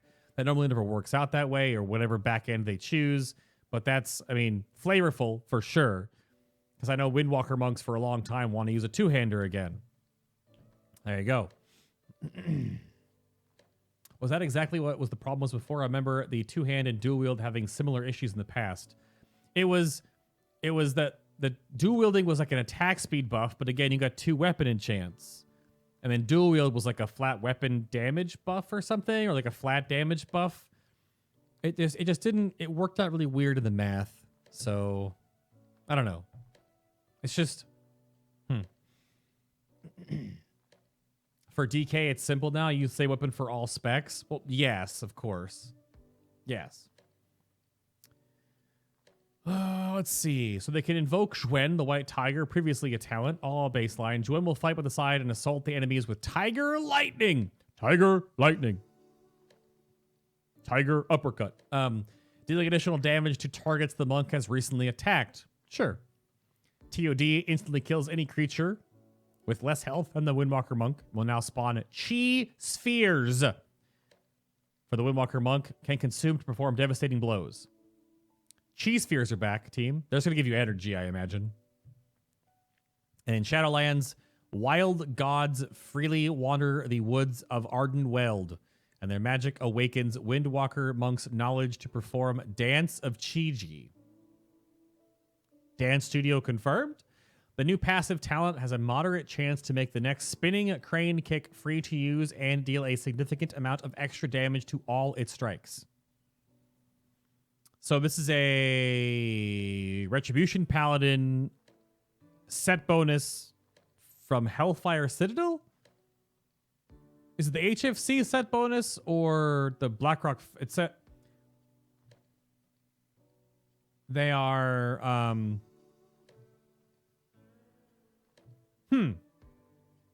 It's an Azurite trait. Yeah, but it's the Divine Storm proc, basically. But it's an Azurite trait right now. Gotcha. Or Legendary Chest, is that what it's similar to as well? Empyrean Power? Yeah. It's the Retribution Paladins get the big Glitter Storm. It's basically the same thing that's going to happen with Windwalker's big old... Yeah, but monk as right now. Okay, so that's fine. Sure.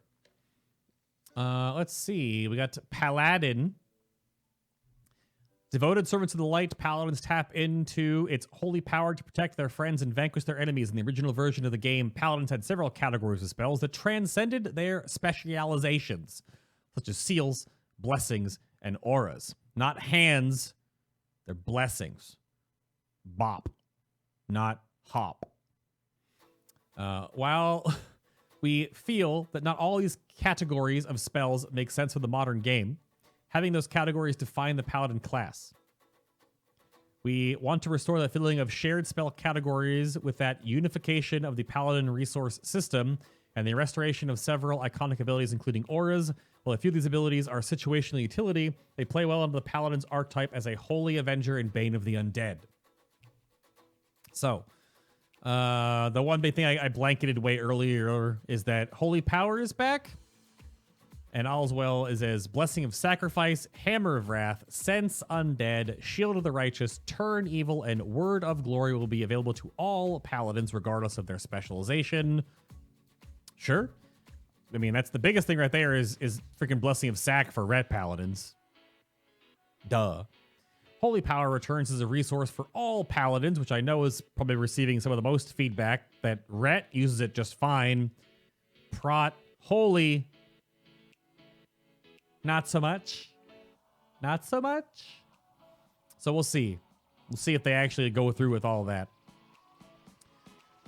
Abilities such as Crusader Strike and Hammer of Wrath grant holy power on use, which can be used to spend to call upon the most powerful forms of light, including Word of Glory and Shield of the Righteous, to vanquish foes and protect allies.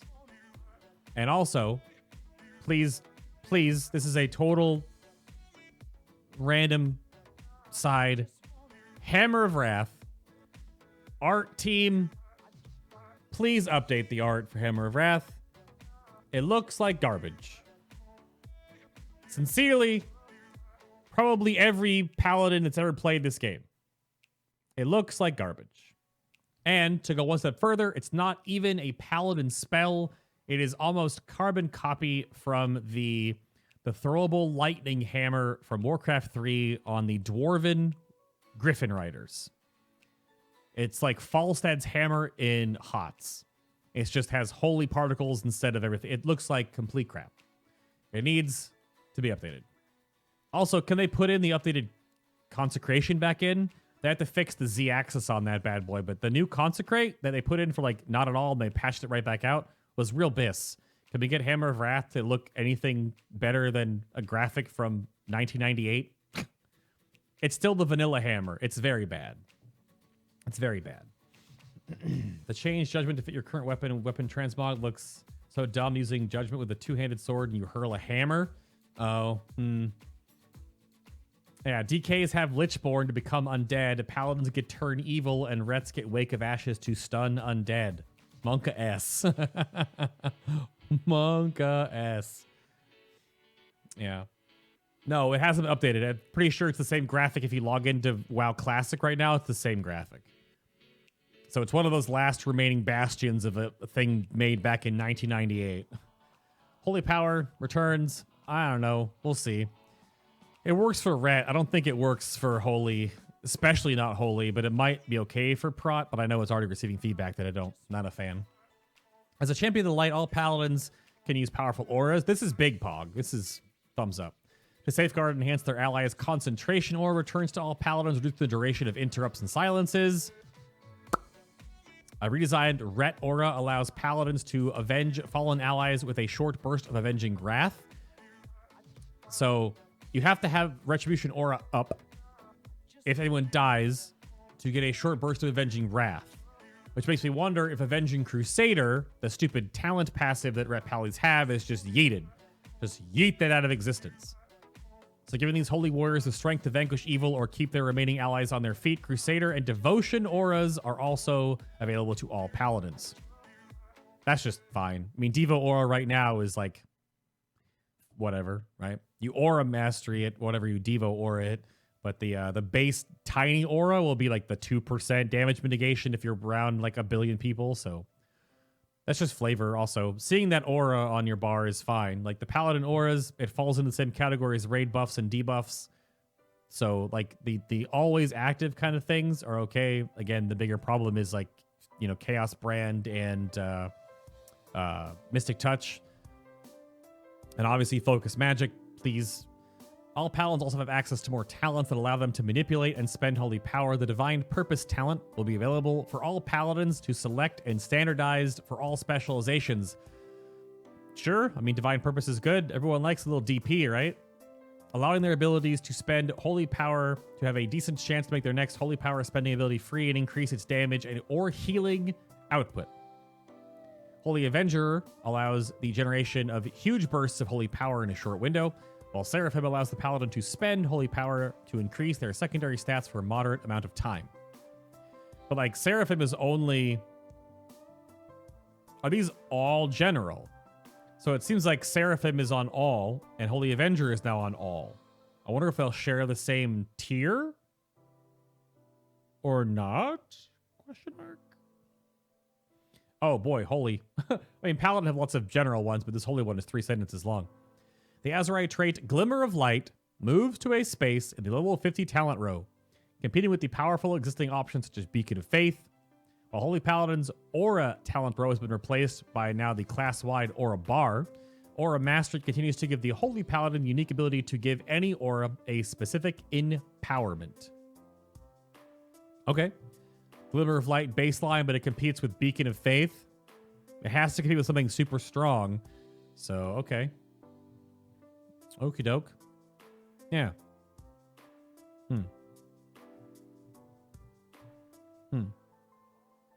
If Seraphim is baseline, why take Inquisition? We don't know what else has changed.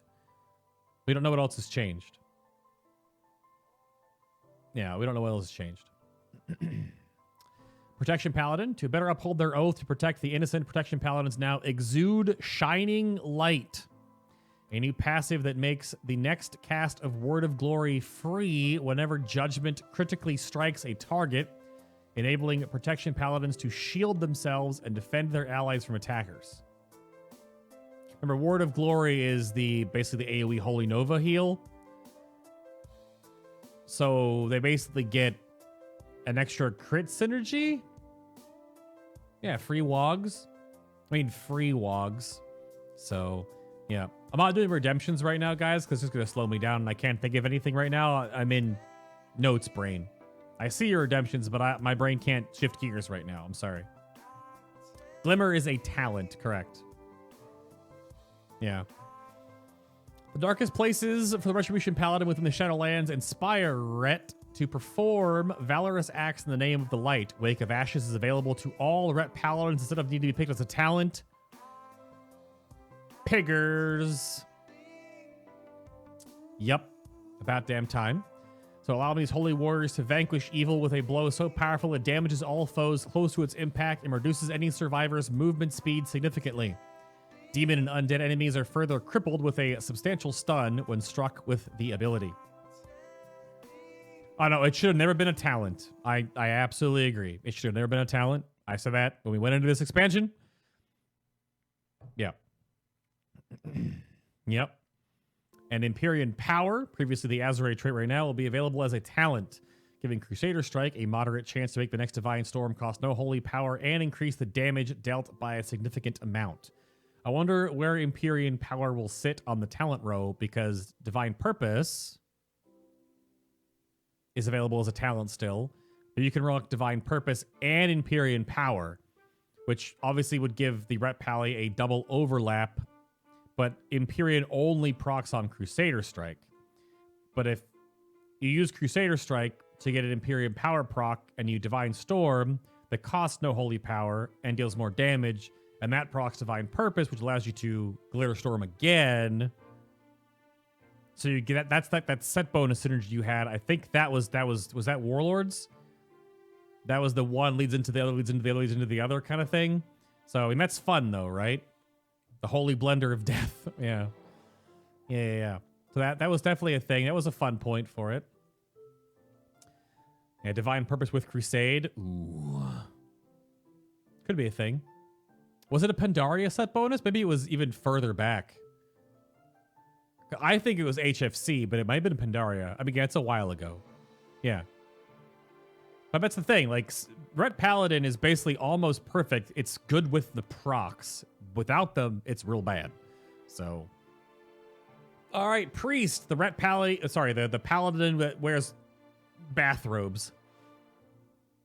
Priests call upon the light to heal their friends and tap into the void to eradicate their enemies. In recent expansions, priests' specializations became polarized around these two ideas, with Holy and Shadow tapping only into their respective schools of power.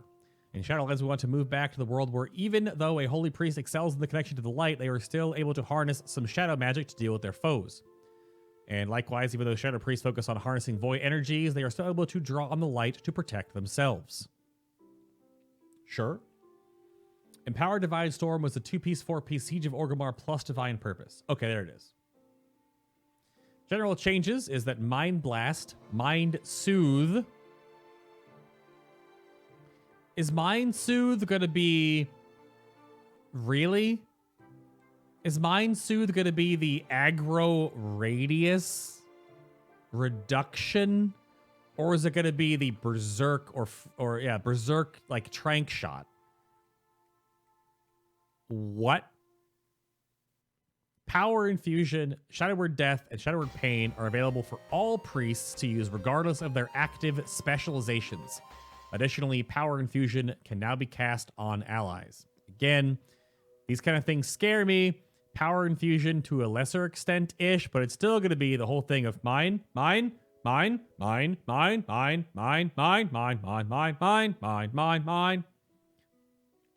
In controlled guilds, it'll be a very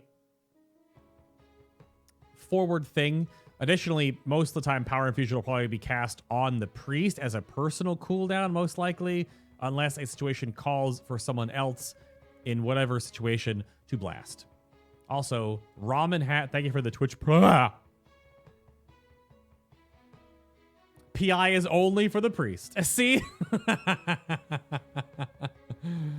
The problem is now, I hope Power Infusion is agnostic of any other Power Infusions. Because do Power Infusions stack? Lol.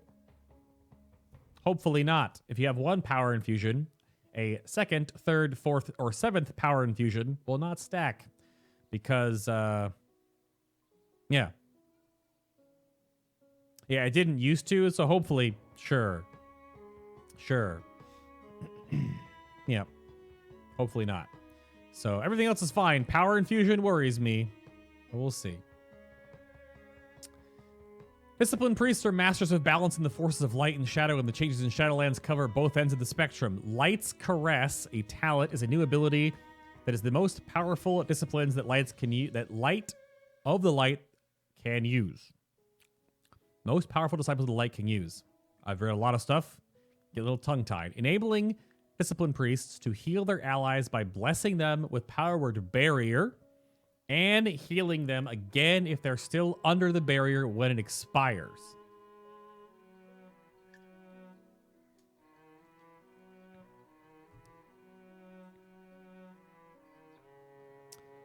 This talent enables disciplined priests to heal their allies by blessing them with Power Word Barrier. Okay. But that's like an AoE. That's a raid buff. And healing them again if they're still under the barrier when it expires. Okay.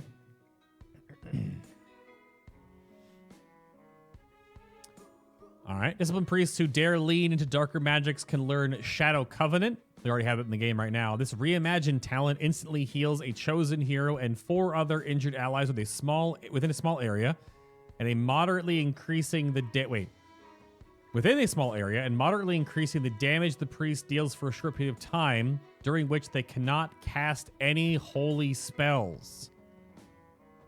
Huh. So it's a prayer of healing that locks you to shadow schools for a time. Or sorry, yeah. Well, yeah, locks you to shadow schools for a time, but gives you a damage buff. Interesting.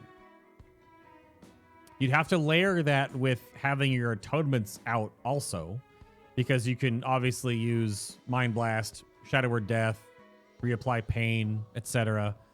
So, okay, I wonder how this short period of time is.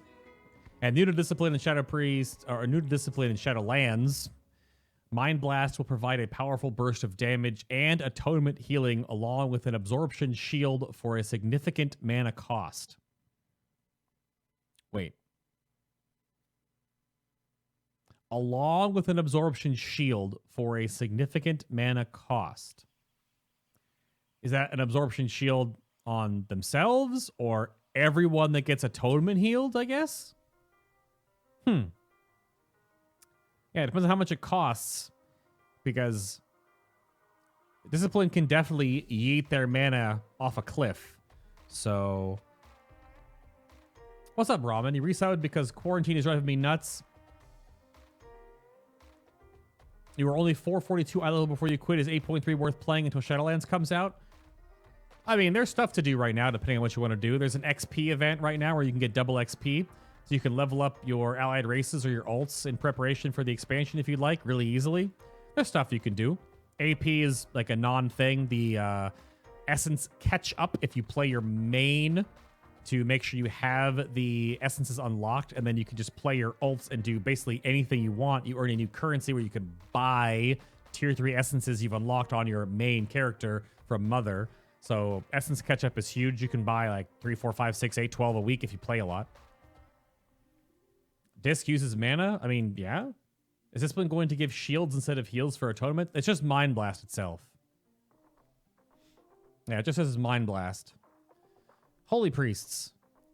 With the protective veil of the Shadowlands shattered, the grace of the Naru has slipped through and can be channeled by their most faithful.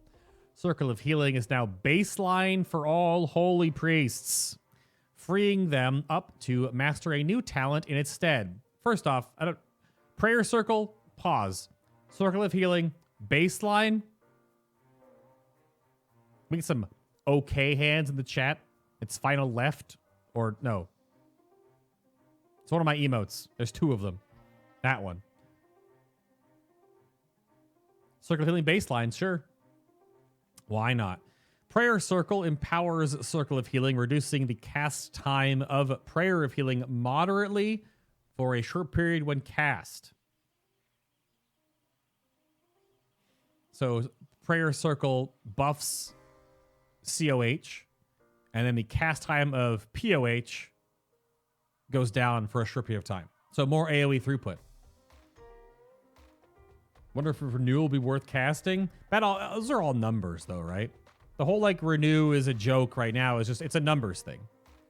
And all our numbers are getting retuned. If it's a joke now, it might still be a joke later. We have no idea. Have I expressed how much it bugs me that that is a left hand? Yeah, because Final Right is part of the Just Right emote, Peo. It's the Pacha, the Becha. And Shadow Priest. In the realm of death, Shadow Priest will learn to ascend to the peak of their power with the new talent, Death and Madness. That's really edgy. Each time a target dies after being slain with Shadow Word Death, the Shadow Priest gains a substantial amount of insanity over a few seconds. So, clipping mobs. Now, it says being slain. Is it the like 3-second grace period or killing blow? We'll see. In addition, Shadow Word Death resets instantly ready to use on the next victim. I mean, SWD is also baseline. Did we bring that up enough with Priest that it should have been baseline this entire time? Doi. And S2M returns. Surrender to Madness returns with a wicked twist. On use, the Shadow Priest instantly gains a huge spike of insanity. An on-cast ability, because it looks like it's going to have, it's on the GCD and whatever. And casts Void Eruption on their target. And over a long duration, insanity-generating abilities grant 100% more insanity, and you can cast your spells while moving. However, this power comes at a terrible price. If the caster fails to slay their target during the buff window, they succumb to the shadows and die. Please note Shadow Priests have power infusion. So power infusion is for the priest. Correct. Also accurate. Yeah, S2M no longer tied to void form. Yeah, you get a huge spike of insanity and you cast Void Eruption on the target. Does Void Eruption take you in to void form though? It's tied to buff duration and target death. Yeah. The Void Eruption takes you into void form, yeah. Yeah, it's not useless in raids. It totally was not useless in previous raids. You use it as a giant execute window, or you use it on a certain time and you actually get rezzed for it. It's a big power point. We'll have to see. It really depends on what encounter it works in. But yeah, I mean, the current version of S2M is a joke. Yeah. Yeah, F off, mate. Yeah. Important part is instant void form. Yeah, I mean, it'll be on the GCD, of course, but it's a cool way of making that S2M doesn't get out of control. Well, it might still get out of control in a way. It has to kill the priest for the amount of nonsense you get. You know, old S2M killed you when you left void form. New S2M doesn't. It kills you on buff expiration if your target isn't dead. Yeah, do we know how long it's going to last, though? It doesn't have a duration, right? If the caster fails to slay their target during the buff window, they succumb to death. Do we know how long that's going to last? Is it going to be 30 seconds? Because how long did S2M windows last before? They lasted almost a minute, right?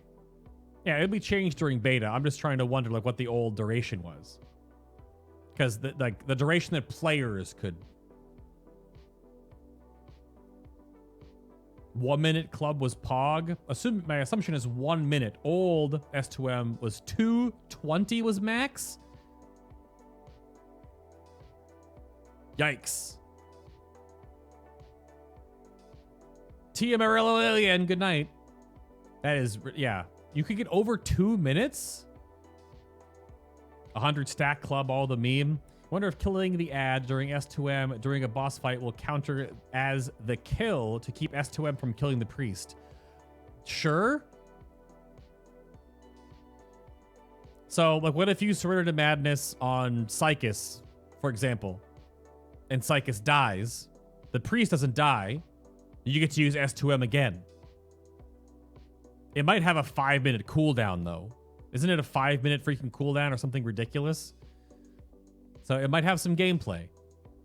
At least, again, this is all subject to change. This is all early discussion. We're in alpha, not even beta. All of this could be gone, yeeted, removed, reiterated upon, changed, nerfed, buffed, moved to a different class or spec. All this stuff is still up in the air. None of this is confirmed. This is just, Halinka said, here's all this stuff. It might be too much. We might cut back. Tell us what you think. 10 minutes? Was it a 10-minute cooldown? Even if it's a 5-minute cooldown with current boss fights, you still get 2? Sure. On live, it's 3. But, okay, not to be rude, the live version isn't Surrender to Madness. Let's be real here, Calorel. The live version of S2M and BFA, not Surrender to Madness. All right, let's be clear. I meant the real Surrender to Madness. Where is the... We need the Magneto meme. Yeah. The new Surrender to Madness is just... No. I don't even know what it does. Someone will post it in chat. I'm not going to read it. It's not good. It's not worth it. Not worth it. Yeah, BFA never had S2M. It's shit. Surrender to mild inconvenience. Surrender to upset. It's worth it on very short fights. Yeah, like what, 3-minute long encounters or something? Very short fights.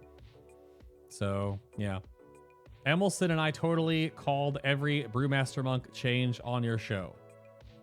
I mean, the Brewmaster Monk stuff is fine, Peo. The only thing, I don't think you called Exploding Keg.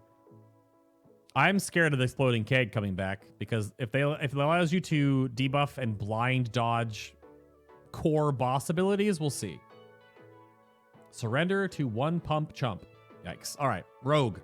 We got 3 left, 4 left. Well, Rogue's actually pretty short.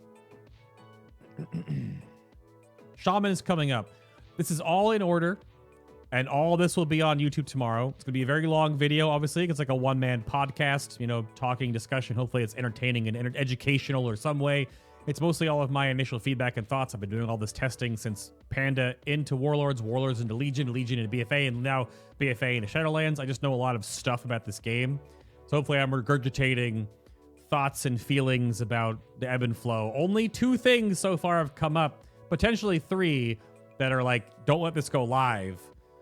So 2 of them are mage things, the Focus Magic and Winter's Chill debuffs. And then potentially Exploding Keg if it can blind bosses, but hopefully it can't do it. So Rogue. Throughout WoW's history, Rogue has always had a broad utility toolkit for damage, control, and survivability. But during the development of Legion, we felt a need to distinguish each of the specs from each other and give them a unique identity. This resulted in us dividing up much of the core Rogue kit amongst all 3 specializations, making each feel a bit thinner than before. For Shadowlands, we're working to correct this problem by restoring many iconic Rogue traits to the base class while preserving as much of what's novel about each spec. Okay. Okay. The 3 specializations of Rogue share the teachings they've learned while mastering their vicious skills.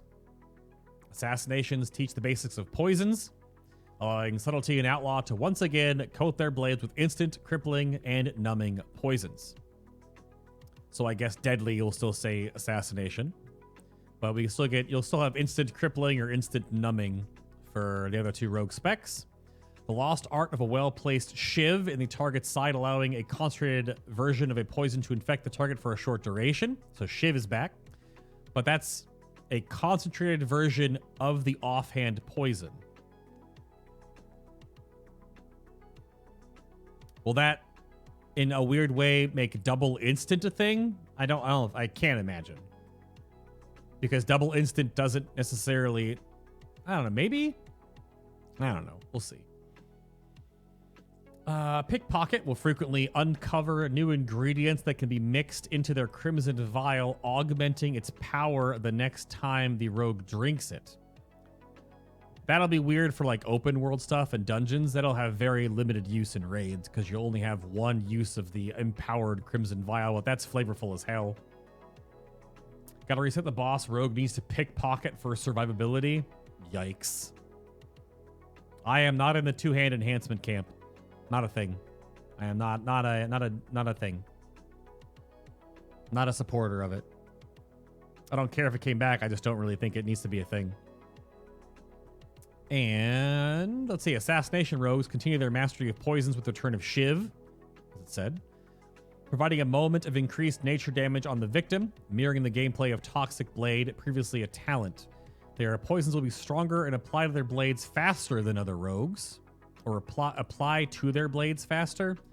Should that be apply from, like stabby stab? Along with always inflicting or infecting targets when attacking from stealth. Assassination once again has access to ambush as an option for their initial attack from stealth. Sure. Blindside talent has changed to give the Assassination Rogue a chance to allow access to ambush even while out of stealth, with a higher chance on low health targets. So an execute, instead of having some weird blindside thing. And Shiv gives access to an upgrade. Shiv gets access to an upgrade through Toxic Blade, reducing its cooldown to provide more frequent assaults of increased nature damage. Okay, just fixed blindside to work with ambush. Ambush is baseline again. When from stealth, they always apply their poisons, which I imagine are going to be deadly and instant because they're assassination rogues. Is it deadly main hand instant off? Because you don't want your offhand to miss so that you don't lose deadly stacks. Something like that. Yeah, schneek, schneek. Yeah. Wind Fury Totem, please. No. Wind Fury Totem. Here, I'll break this down for you. If they brought back Wind Fury Totem as a put this buff down and it buffs your group or your raid or whatever, because of how fast the game is currently, it would have to be garbage. It would be like 1% chance to do 1% additional damage on a swing, because it'll affect every freaking melee if it did. The game is so fast right now. You got swing speeds of like 0.8 seconds and stuff. It would be garbage. It would not be... no. It works in Classic because the gameplay is so slow. And white damage is like half of your DPS. It wouldn't work in the current game. So Outlaw Rogue, that should mean Pirate Rogue. Ever resourceful and hungry for an edge. Wait, Outlaw? Combat Rogue? Outlaw Rogues have traded in their combo point requirement of Roll the Bones for a modifiable cooldown, which can be manipulated to line up with their staggering finishing moves. Frantic Combat will reduce the cooldown of Roll the Boners through Restless Blades by spending combo points. So will they just do Slice and Dice then, I guess? It'll just be Slice and Dice baseline, and Roll the Bones is a cooldown. Kidney Shot returns to the Outlaw Toolkit, with Between the Eyes making their foes more susceptible to their critical strikes instead of stunning them. I saw the meme post. There was a meme post about rogues. The Between the Eyes change is a huge nerf, because no longer can they throw a 6-second ranged stun. Sure. By all means. It's definitely a nerf, but so be it, I guess. Well, re-rolling will be gone, but you'd still roll the bones, but you just do it on a cooldown base by spending your combo points on, I guess, build Slice and Dice, build Run Through or Eviscerate or whatever, build Eviscerate, build Slice and Dice, and you just weave in Roll the Bones in there somewhere. So, yeah. White damage is like 60% of melee damage in Classic. You had to check. Oh, no, sure. Oh no, I don't have my OPCC anymore. Boo-hoo. It's saying rolling the bones is modifiable. I wonder if it gets to pick your buffs. Yeah, well, it says modifiable cooldown, which can be manipulated to line up with. So I don't know if it's buff choosable. It just sounds like you spend combo points. The more you spend or less you spend, it changes the cooldown. So if you actually only need a few, you might only build 2 or 3 combo points, slam through an Evis. I know it's not called Eviscerate, it just is. To get your Roll of Bones back up a few moments sooner to roll the bones again. That's what I read from that. It's modifiable cooldown.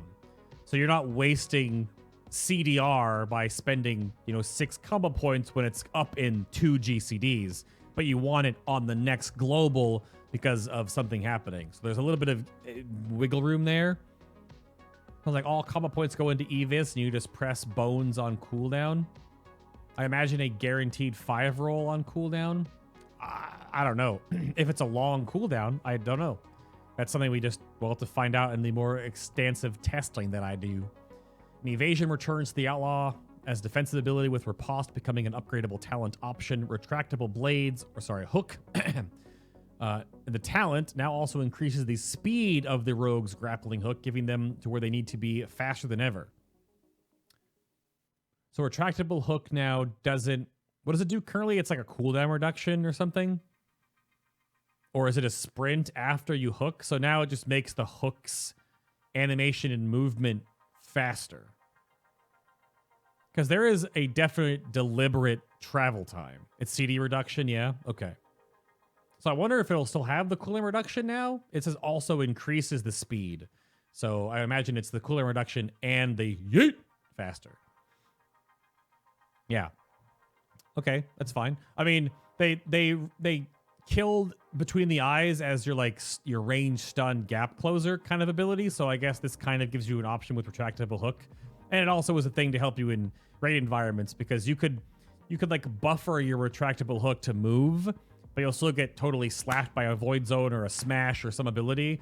So this might actually just get you out faster. So the server updates your tick rate quicker, so you actually move out of your nasty on a faster cadence. I mean, it's fine. You are kind of a ninja pirate. And sub Toletti. Always looking for the advantage in combat. All sub rogues have mastered the fine art of find weakness, previously a talent. Okay, so find weakness is baseline. Respectable. That is a core part of how the freaking class works. So attacking from stealth and other abilities allows the rogue to bypass their target's armor. So that confirms that PvE armor is still a thing.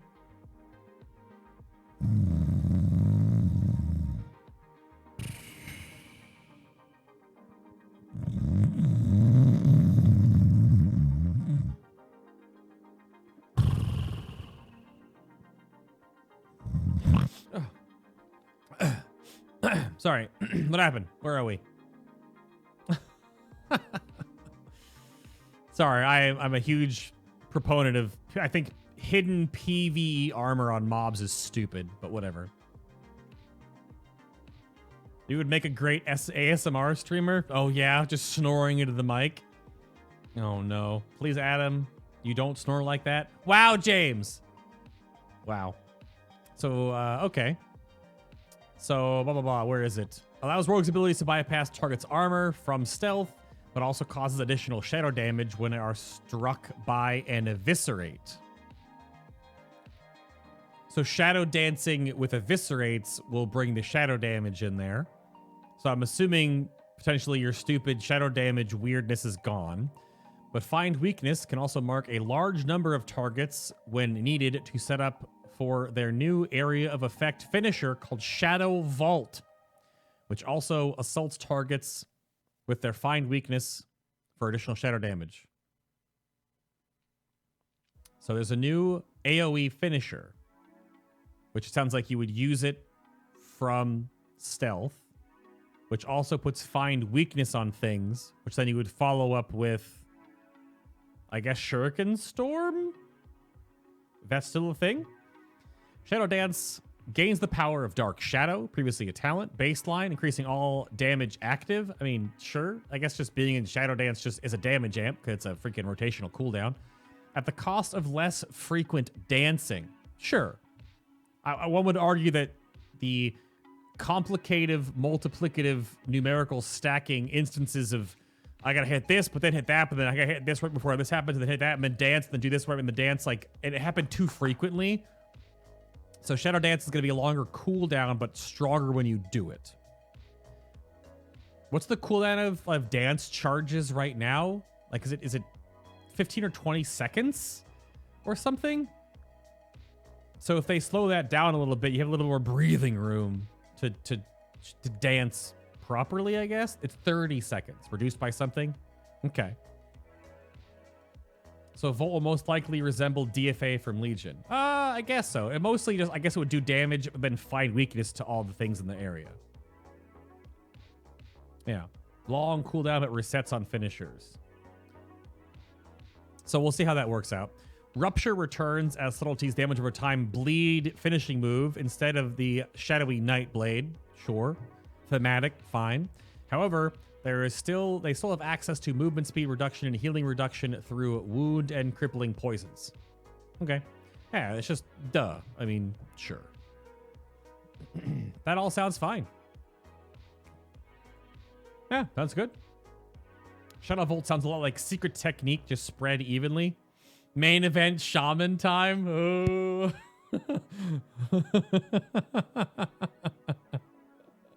Is it the main event? Is it Shaman time? Oh, no. Side note before we get into Shaman, I appreciate everyone stopping by the stream right now. I don't know if you're from Mike's stream or you saw the tweet or you're just here from Twitch. But if you're new to this whole thing, this is what I do. This is sort of mirroring how my testing will be. If you want to hit !guide in chat, if you haven't seen the archive from the past 2 expansions, I do hours of tooltip like diving, database searching, feedback sourcing for every single spec in the game twice.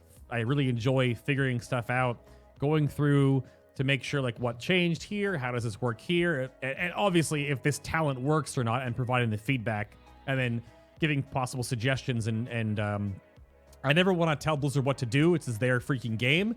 But obviously, if there are things like don't let this weird winter's chill effect happen for Frost Mage, or don't give mages focus magic because it's going to be just divine intent or dark intent all over again. So this is what I do. So you can expect, 3+ hours similar to this on every single spec twice. There'll be dungeon runs, Torghast things. I'll be doing some collaborative stuff with Preach and hopefully Novel and Mr. GM and blah, blah, blah, blah. But this like long-winded solo sort of podcasty stuff, I talk for a living. This is what I do. So I enjoy this kind of breaking stuff down, even if this is just reading initial alpha, not set in stone stuff, right? And hopefully in some way it's just kind of a good background thing we are doing, whatever it is during this crazy wild time, because again, I kind of try to treat this like a one-man stream of consciousness kind of podcast with at least kind of notes, right? So, yeah. Hi, Ross. Love the BFA and Legion class stuff during the alphas. Well, yeah, alpha and beta stuff. I mean, it's going to happen. If you want to see 4 hours in Searing Totem, bays are... Can we get a ban on Gelfling, please? The Blizzard gods are listening. Shaman's finally getting decent changes. So I want to preface this. I've read all 3 of these. And a lot of this is just rolling back Shaman stuff. This isn't like... it's rolling back things. So we'll start. In Shadowlands, Chain Heal, Chain Lightning, HST, Healing Stream Totem, not Healing Tide, so it's just a little one. Flame Tongue Weapon, Flame Shock, Frost Shock, and Lightning Shield will be available for all Shamans to use regardless of their specializations. And Searing Totem also returns as an ability for all Shamans to use, which bombards nearby enemies with fireballs for a short duration. Let's break that down.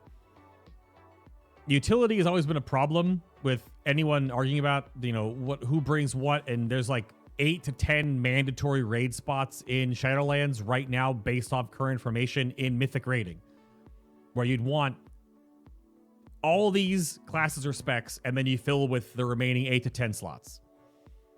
I mean, Chain Heal, sure. Chain Lightning, sure. I mean, that Chain Heal is for obviously the DPS specs. Chain Lightning is for only enhancement. Healing Stream Totem is for the DPS specs. Flame Tongue Weapon. This makes me think it's going back to the old version of when you buff your weapon and it gives you like spell damage or spell crit or whatever, right? It's a weapon imbue. It's a passive. It just sits on you for a while. Flame Shock, I'm pumped for that. I miss Flame Shock. I don't like not having a dot anymore, right? I don't like, I missed like the fade away, like it's dotted with Flame Shock, I'll move on to the next mob, or right, it's Flame Shocked for a little bit and then I can, like on big mobs, and then be able to Frost Shock and Kite for a little while. So Flame Shock being back, I'm pogged up. Frost Shock, of course, I have Frost Shock right now. It's still a thing. Frost brand weapon is basically just Frost Shock. It just looks different. But for whatever reason, it's old school. Frost Shock. Lightning Shield, only if they update the freaking graphic, because let's be real, the stupid spinning ball, if you have anxiety even at all, I have it a little bit sometimes because of how much, work stress stuff. The Lightning Shield ball needs to go, baby. A, better graphic. B, it could have glyph choices to make it look different. C, my suggestion, so it's not as like weirdly nails in a chalkboard for people. Pull the Fire Mage Fellow Malorn orbs, reposition one of them to like float next to your shoulder or something and make it kind of like float statically like by your character. So it's not just an orbit. Maybe it bothers me more than other people, but it actually is like annoying. But so sure. Lightning Shield though for Elemental, you might know where that's going. Lightning Shield for enhancement, already in. Lightning Shield for Resto. When you attack the Shaman, you take some nature damage. The Searing Totem thing here, not a meme. Gorek's not here. He might listen to this later. The Searing Totem change here, what I read from this is that it's an ability for all Shamans to use, which bombards nearby enemies with fireballs for a short duration. I'm basically thinking they're just going to take Magma Totem, Lava Throw Up Totem, and combine it into Searing Totem. It'll be a cooldown that's rotational for all 3 Shaman specs, which may or may not have talents that interact with it at all or whatever. And it's going to basically feel like a rotational little bursty 45-second window, 30-second cooldown. It'll last like 6 to 8 seconds. It'll throw up a bunch of fireballs and then poof, right? It's not going to be plunk. Sorry. Crack, crack, crack, crack, crack, crack, crack, crack. Foosh.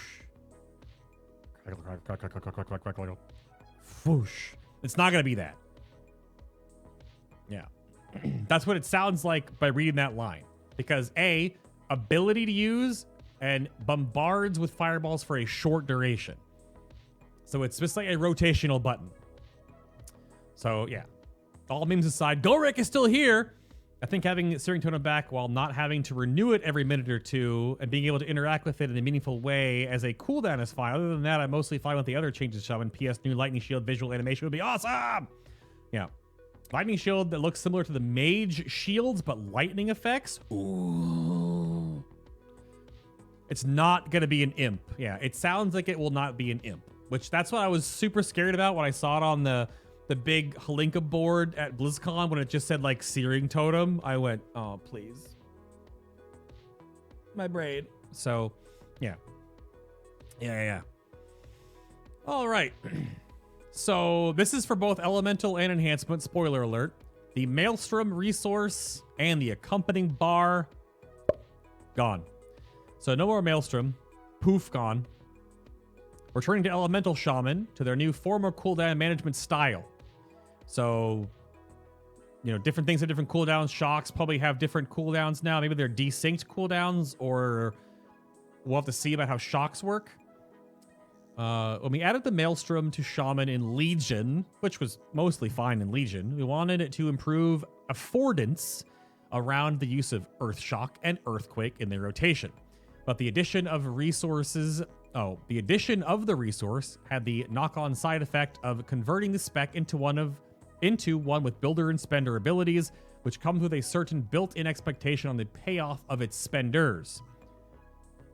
Less important for elemental, but more important for enhancement. Enhancement has all three types of class design: buff, uptime, and maintenance, builder, spender, and random proc reaction. I think that specs, when you see the specs that have the most problem, is when you have all three of these things. I don't want my finger going. All three of these, bad. 1.5 to 2.5, good. 1, 1.5, you're getting there, right? 2, sure. 2.5, okay. But when you have all three types of class design, it gets in the weeds and it gets all muddled. So that's gone. In addition to the resource had a side effect, blah, blah, blah, blah. We're up that one. When an elemental shaman presses Earth Shock and it consumes most of their resource, the expectation is that that moment is a peak in their rotation and there should be a big payoff. But we want to focus on the rotation to be about managing your Flame Shock debuff on multiple targets to maximize the potential for meatballs through Meatball Surge procs. Spread that sauce.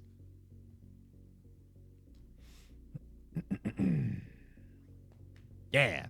Lightning Bolt and consequently Earth Shock are meant to be a flavorful but secondary part of the single target rotation, and as such, we're returning to a design that relies on building stacks of Fulmination, which is the Lightning Shield charges, to determine when to insert an Earth Shock into the rotation. And similarly, Chain Lightning and stacks of Seismic Thunder will serve to enable Earthquake.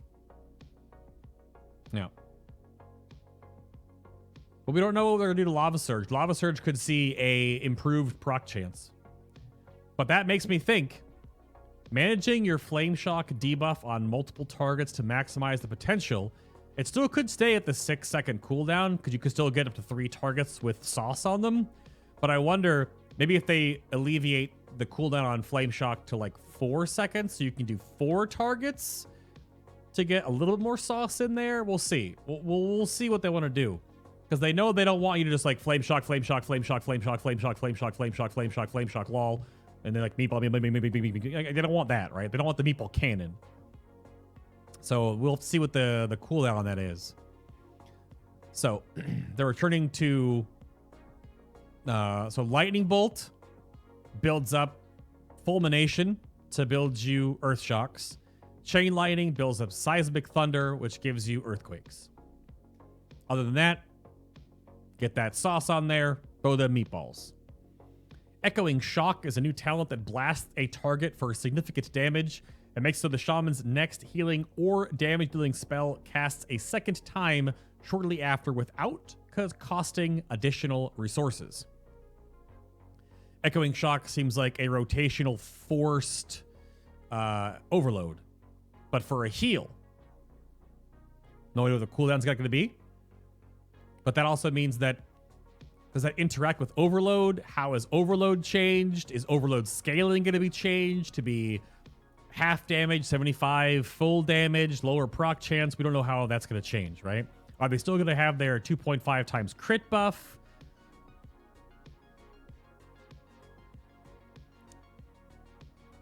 No idea.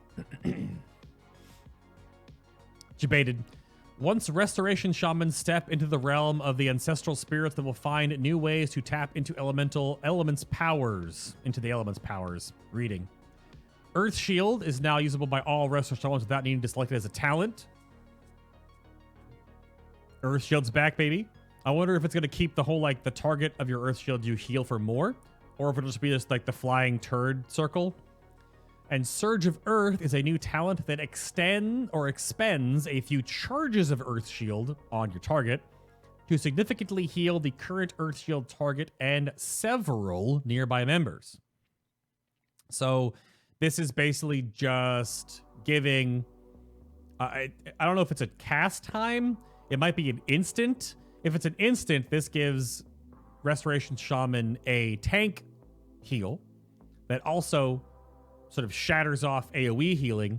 It basically is like a Swift Mend plus Prayer of Healing that eats Earth Shield charges, which all that means is that it's a mana cost thing, because you can shatter off, 3, 4, 5 charges of whatever of Earth Shield. All you do is just recast Earth Shield. Earth Shield just costs mana, right? So that's fine. Arguably, I'm fine. I'm not a Resto Shaman main. Obviously, I play a lot of all Shaman, but I didn't think Shaman needed a whole lot. I think like Chris Potter made some like angry tweet about this or whatever.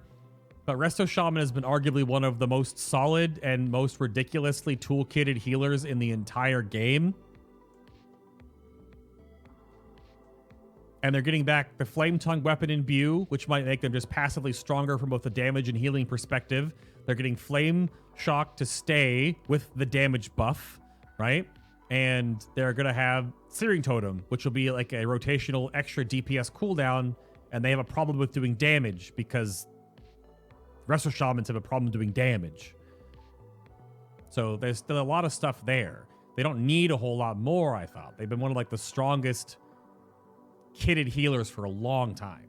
So sure. And of course, we don't know what else is in there for the talent tree systems, whatever else, right? We don't know. That's also not a parrot, Bob. Right. Yeah, the problem with Shaman healing is heals during movement. I mean, you get Spirit Walker's Grace and the talent that makes it a lower cooldown, right? I use it all the time. I usually save it for Ascendance windows. So you'll Grace and Ascend, because you'll get the splash heal and then you can heal while moving, and you just do all replicated, you turn yourself into an HTT. But if Surge of the Earth is an instant, that gives them a movement tool in those situations for healing. So, yeah, it's fine. Are we ignoring what Harry did? No. Giving points channel points doesn't do anything. It literally is just that. But also, yes. Oh, also his name isn't Winter Knight Harry Dresden anymore. It's Big Toxic. Yeah, exactly. All right, here it is. Enhancement Shaman. All right. As with Elemental, the Maelstrom Resource and Maelstrom Bar have been yeeted. I spelled yeeted really wrong. Have been REMOVED. That's a weird way to spell yeeted. That's okay. Well, I'm not going to... Whoever made the patch notes made it's a fine clerical error. It's okay. But from Enhancement Shaman. Enhancement will return to a specialization based on managing a number of cooldown abilities with high points built around repeat casts of Stormstrike. So something will still have Stormbringer procs to reset Stormstrike procs. I don't know if they're going to raise the cooldown or change it at all. In Shadowlands, Enhancement Shaman who chain certain abilities in combat will see their efforts rewarded when the time is right. So our juggle, as it were, they're jumping into that. And the elements will it with the capacity to unleash a powerful cooldown dealing devastating damage. So Maelstrom Weapon will return, giving each attack a chance to grant a stack of the buff that can be used to make your next healing or damage dealing spell instant. Not sure if it's going to be 5 stacks, 10 stacks, whatever. If there's a damage buff component into it, we have no idea. But we're back to Maelstrom Weapon turret mode. Still makes me wonder. I kind of wonder if they'll make it specific that you have to have sort of all stacks of the ammo in the cartridge to shoot the big boom boom gun. So the way it worked back in Warlords before we lost Maelstrom Weapon was that because the rotation had enough downtime, even if you had 2 or 3 stacks, you would still hard cast the hastened lightning bolt, right? But you notice we don't have we have lightning bolt currently in the game, but the iteration that it works with, would we use lightning bolt or chain lightning in that? Does it only go instant if it's max stacks? Does it have, what's its stack counter? Again, no idea. Because I don't know if I want to go back to if I'm even playing enhancement in the next expansion, who knows? If I want to go back to well, all my buttons are on cooldown, I have 2 stacks of Maelstrom, might as well cast a 40% faster lightning bolt and stop my auto attacks because it was actually a DPS gain. I don't know if we're going to go back to that or not. That's a numerical thing, I suppose. So we'll see. The instant heal stuff, sure. I mean, we have that right now already. So we're actually getting nerfed in the healing department, kind of. Because Surge right now is always instant. Just costs mana. We'll see. Flame Tongue Weapon and Wind Fury Weapon could once again be applied to Enhancement Shaman's weapons, imbuing them with power of the elements to suit the situation at hand. Can we do double Flame Tongue for AoE? Can we do double Wind Fury for the big dick DPS? Or is it Wind Fury goes foof main hand, Flame Tongue goes foof offhand, which means we just gotta click them now and then? I don't know, because I don't necessarily care to click my Wind Fury and Flame Tongue weapon again every hour. Is that... And they fall off during combat because you forgot? That never happened to me. What am I talking about? I don't know. Yeah, the weaving thing, I don't know. It depends on if the weaving thing is a thing or just use your abilities forehead. You think we'll keep having the 7 talent rows with the level squish? I don't know. I could see us either losing a row or gaining a row. I have no idea. Instant Stormkeepers and Lightning Bolts and Elemental Blasts. Well, you're getting ahead of me. Shoot the big boom boom gun. Yeah. So the passive bonuses provided by Hailstorm. That's the talent where you put Frostbite weapon up and you auto attack for frost damage based on weapon damage.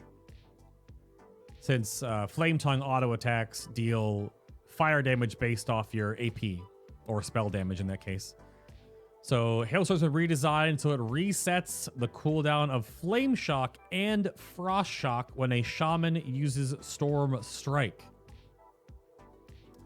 I wonder if are we going to be using both Frost and Flame Shock in their rotation? And Searing Assault, yikes, metamorphosizes into a powerful fire attack, striking the foe for significant fire damage and causing their Searing Totem to cast incredibly fast. So drop Searing Totem and then cast Searing Assault. It also triggers Flame Shock to rapidly dish out its damage over time burn effects to melt enemies. So there's a lot of things built into that fire window right there. Searing Assault doesn't say talent. That sounds baseline ability. That sounds replacement to Lava Lash. That sounds like a Colossus Smash window to me. Basically. We'll see. Overcharge. Not a talent. It says, Overcharge now generates 5 stacks of Maelstrom Weapon instantly, and another stack every second for a short duration. So that's the weird part about, I don't know how many stacks the new Maelstrom Weapon ammo system is going to have. It says 5 instantly, and then another stack every second for a short duration. So with that being said, if you cast Overcharge on the GCD, you'd go to 5 and then go to 6 because you'd waste 1. So I imagine there must be more ammo in the cartridge there. So Overcharge, that sounds like a talent. It doesn't say talent, but it sounds like a talent. Is that baseline? Where you just like hit a button, like empowered rude weapon and get 5 stacks of Maelstrom? That's like an on the pole thing maybe. Stormkeeper, which also goes over to enhancement. Elemental also has it. Will also make your next 2 lightning bolt or chain lightning spells instant cast and deal bonus damage, as it does already. Is that a talent we can choose, or is that also baseline? But yeah, Stormkeeper looks like it's on both, but Elemental Stormkeeper was still a talent, so is it just a talent we can choose in the bottom row?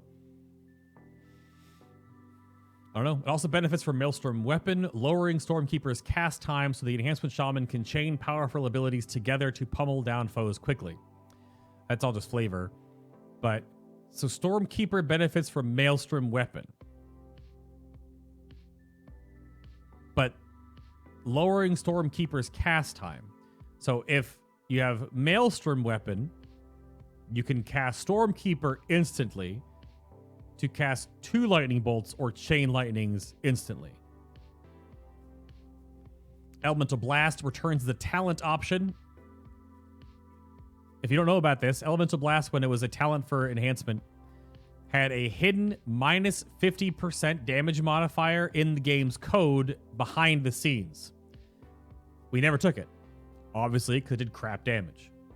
So if they bring it back to us and we can chase it as a talent, and because we're going back to the whole melee spellcaster, ammo cartridge, pew pew pew, EB better just do the damage it freaking says it does and not just be globally nerfed behind the game.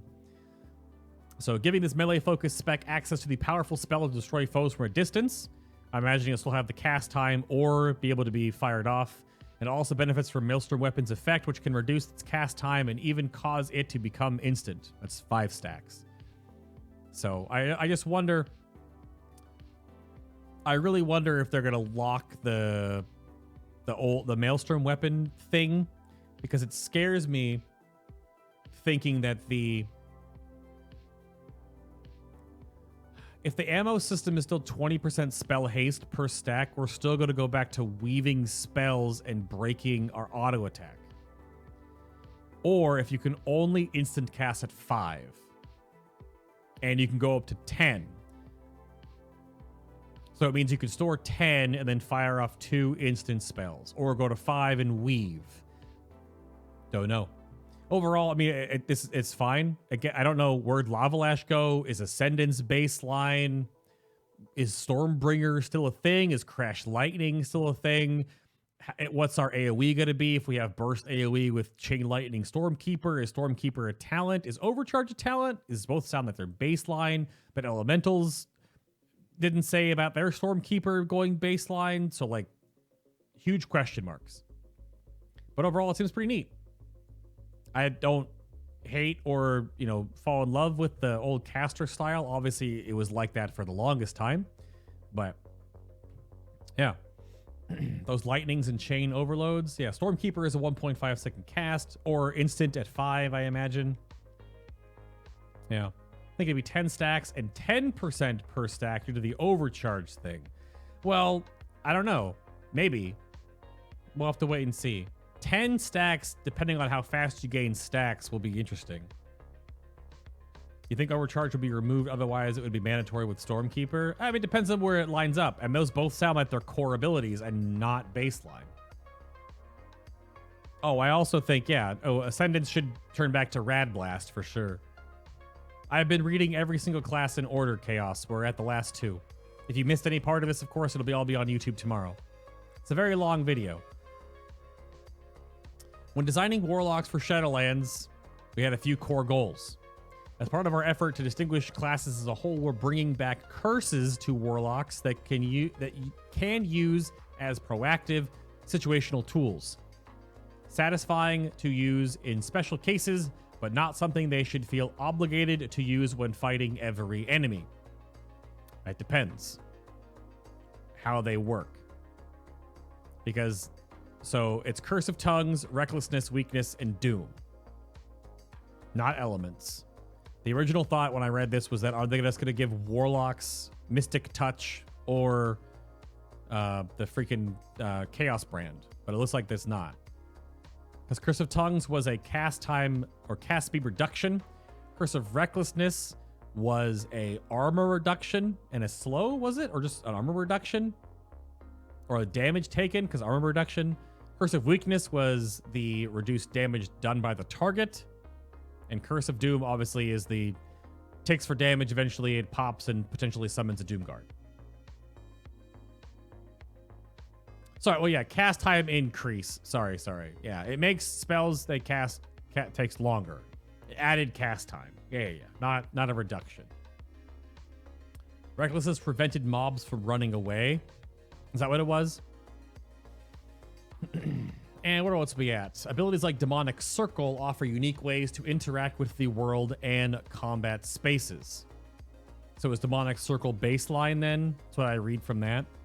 Which it's a talent right now, which is the stupidest thing. Wreck was plus damage minus armor. There was no running thing at one point also. And immunity to fear, plus damage minus armor, no run fear. Yeah, Demonic Circle sounds baseline. Yeah, I don't have an exclamation point command for the YouTube. YouTube is just down below the stream. It's just Final Boss WoW on YouTube. Yeah, I mean, the guide links you to archive videos too. That works. Spec-wise, we're making relatively minimal changes to Demonology and Destruction because they work. As we feel their core rotations and talent options fit well with our goals for Shadowlands. With Affliction, we're making larger changes to bring the specialization gameplay more towards managing damage over time effects rather than saving up for a major burst movement. Okay, a burst moment. Burst movement? Sure. Bowel movement? So, okay. Let's see. General Warlock stuff. All Warlocks have Curse of Tongues, Recklessness, Weakness, Doom. In addition, Warlocks can manipulate space with Demonic Circle, so that's baseline. Tongue-Tied is a new talent that empowers spells lobbed at targets suffering from tongues, causing them to seal the victim from receiving healing effects and forcing them to succumb to all incoming damage for a moderate amount of time. That sounds so PvP, it hurts. It's like a... What is that ability that Unholy Death Knights have? The strike that just absorbs healing?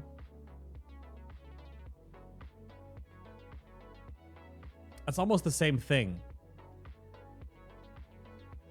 Necrotic strike? Yeah.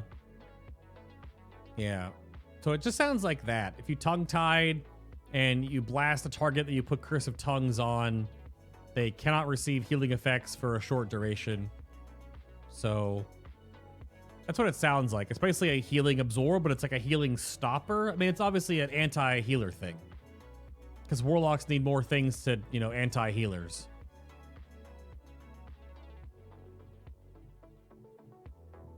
All Warlocks, blah, blah, blah. So this is Affliction now. Unstable Affliction sacrifices its stacking effect to torture its victims longer, and all without consuming a soul shard. Affliction Warlocks can exacerbate the malaise they sow with Malefic Rapture, a new ability that deals damage to all enemies afflicted by their periodic spells. Increased for each periodic effect on the target. So a reverse harmony. So it's basically harmony for Resto Druids is their heals heal for more based on every hot on the target. Malefic Rapture is offensive harmony. Your dots deal more damage based on how many dots are on the target. So, okay.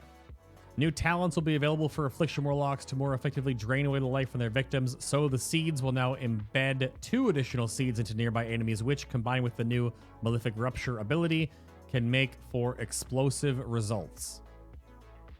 Sure. Okay. So they're changing UA.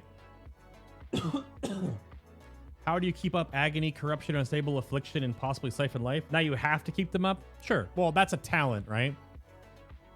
Unless Malefic Rapture, it says ability. I wonder if Malefic Rapture is just like Drain Soul.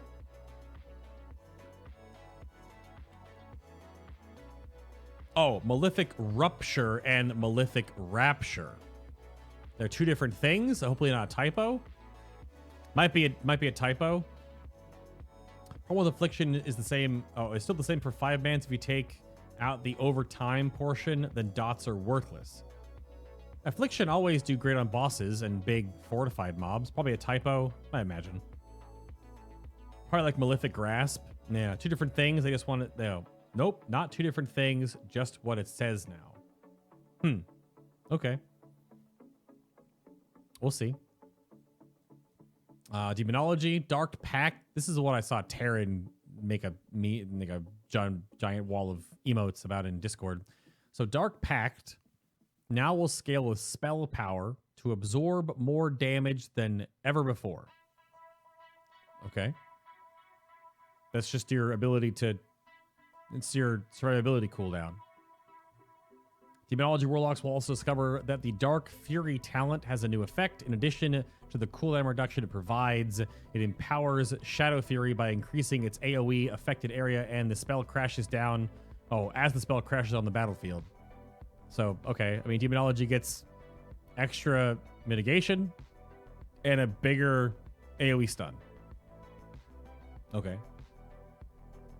Dark Pact used to absorb damage, and recently it just heals. So now it's not health-based. Yeah, scale with spell power. Oh, what's the spell power what's the health coefficient for Dark Pact? That's the thing from your... Listen, that's not the Voidwalker ability, right? Sack 50, gain 200%. Okay. Sacrifice 20% of your current health to shield you for 250% of the sacrificed health for 20 seconds. Okay. I mean, yeah, Demonless Mop demo was the best. Was it Mop demo? I thought it was Warlord's demo. But Destruction Warlock just has Fire and Brimstone getting an upgrade in Shadowlands. It also generates 2 Soul Shard fragments for each additional enemy struck by the Warlock's empowered Incinerate. That's a sticking point, right? Fire and Brimstone right now is pretty poo-poo pants. It's not great. So Fire and Brimstone being at least buffed in this regard. Again, the very top of this entire post says that there are certain classes and specs in this regard that are not being adjusted heavily. So all they have to do is make Tyrant instacast. That would fix a lot. Think so? I run Warrior. Oh, run Warrior. Clad in heavy armor and wielding brutal weapons, it's often forgotten that warriors are also hybrids, equally adept at dealing damage and protecting their allies on the front line. We want to restore the utility to all 3 warrior specializations by bringing back many iconic abilities that are useful across the game. In addition, several talents have undergone a revision for each spec to increase build diversity and gameplay variety. So, for warriors, Execute, Hamstring, Ignore Pain, Shield Block, Shield Slam, Spell Reflection, and Whirlwind are now available to all warriors to use regardless of their active specialization. My only weird one with there is that Whirlwind is a prot warrior? Question mark? Because prot warrior needs more AoE. Thunderclap, Deep Wounds, anyone? Sure. I mean, a lot of that, though, like, obviously, Shield Block, I would imagine even Ignore Pain, and Shield Slam, and Spell Reflection only work if you put on a shield. So, weapon swapping to those as a Fury or Arms Warrior to have that momentary protection feel, I can imagine that's going to be really annoying in PvP in some regards. Depends on how it scales, but... So Fury, Shield, Tank. I don't think... You won't be able to tank because you don't have any of the benefits of being a prot warrior. You'll be able to be crit. You won't have the passives that, you know, the bulwark stuff or whatever that's in the spell book. There will only be flavor skills to weapon swap. Yeah. That's what I feel on this too, for sure. Furthermore, this is a big one. Challenging Shout and Intervene are returning, and all warriors can use them to turn the tide of battle. So, I mean, Intervene, sure. Challenging Shout, means that we are going to have, at least the only documented one here, the return of one AoE taunt. You can only put... Scrappy, you're so dumb. So AoE taunt is back for warriors, because you can only put a shield in your offhand weapon. Shattering Throw is also back with a new twist. It will deal devastating damage against foes protected by an absorption shield. So Shattering Throw will not just blast the shield off. It will just do lots of damage through the shield, essentially. Yeah, I don't know why. I think the Challenging Shout AoE taunt is mostly for the Arms and Fury Warriors to have that swap, that shield swap AoE taunt, like, help. Because Druids do it all the time. Like, any Druid just go bear form. Right? And that's going to be even more of a prevalent thing because of how many more Druid abilities are getting put baseline. But if you're a Resto Druid, a Boomkin, or a Kitty Cat, you can go bear form to at least somewhat tank if your tank goes down for a moment. Right? Waiting for a battle res, end of a fight, you're like clutch 2% on the boss fight, your tanks go down. You've all had like the Druid doing that. So this is the ability to make warriors have that back again. Or, you know, ads coming out. Sure. Yeah. If your tank can't, it helps you get, yeah. No, Ignore Pain isn't a shield. Ignore Pain is a weird inverted commas absorb that displaces some damage into a absorb, but then other parts of the damage still hits you. So in a way, it also is kind of like a stagger. If you want to look at it that way, it takes part of your incoming damage and puts it into an absorb, and the rest goes to your face. Yeah, where's Shockwave at? Lastly, Double Time and War Machine can now be utilized by all specializations as a talent. I mean, sure, Double Time is fun. Double Charge, whatever. War Machine, yeah, I mean, okay. And Arms Warrior, my favorite warrior next to Prot. The armies of Maldraxxus have inspired Arms Warrior to return to several key martial tactics and abilities. So Piercing Howl is back for Arms, giving them another way to stop enemies in their tracks by dazing them and significantly reducing their movement speed for a short duration. Piercing Howl is only Fury right now, I believe, so it's back for the other DPS spec, because duh. The Cleave talent has been redesigned. After striking three targets with Whirlwind, the warrior can use Cleave to strike all enemies in front of the warrior, inflicting their Deep Wounds mastery. Okay. So basically you use Whirlwind to give you a big boy cleave that Deep Wounds. Okay. The Deadly Calm talent has also been redesigned and will completely remove the rage cost of the next 4 abilities. And includes a passive effect that increases the warrior's maximum rage by a moderate amount.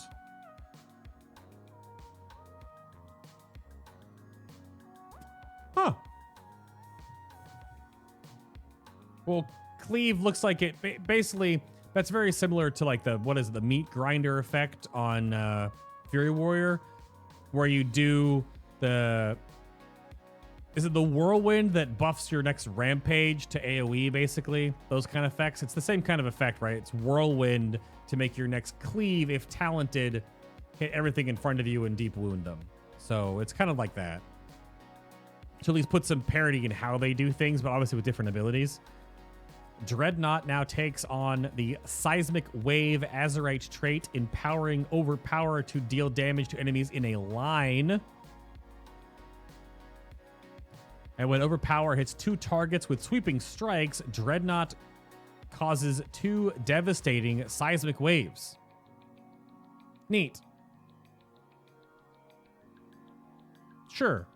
Okay. Huh. Can't really say much else about that. It's just like, cool. That's a neat ideas. Again, all this stuff isn't, you know, set in stone, but that's a neat idea.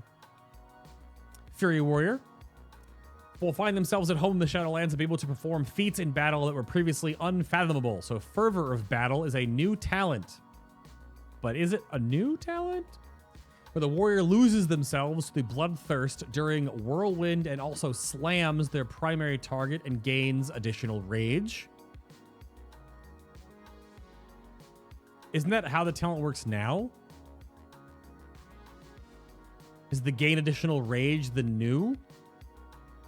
Yeah, Fervor of Battle is a new talent, question mark? Yeah. It's an arms talent. Okay, so it's new to Fury. Gotcha.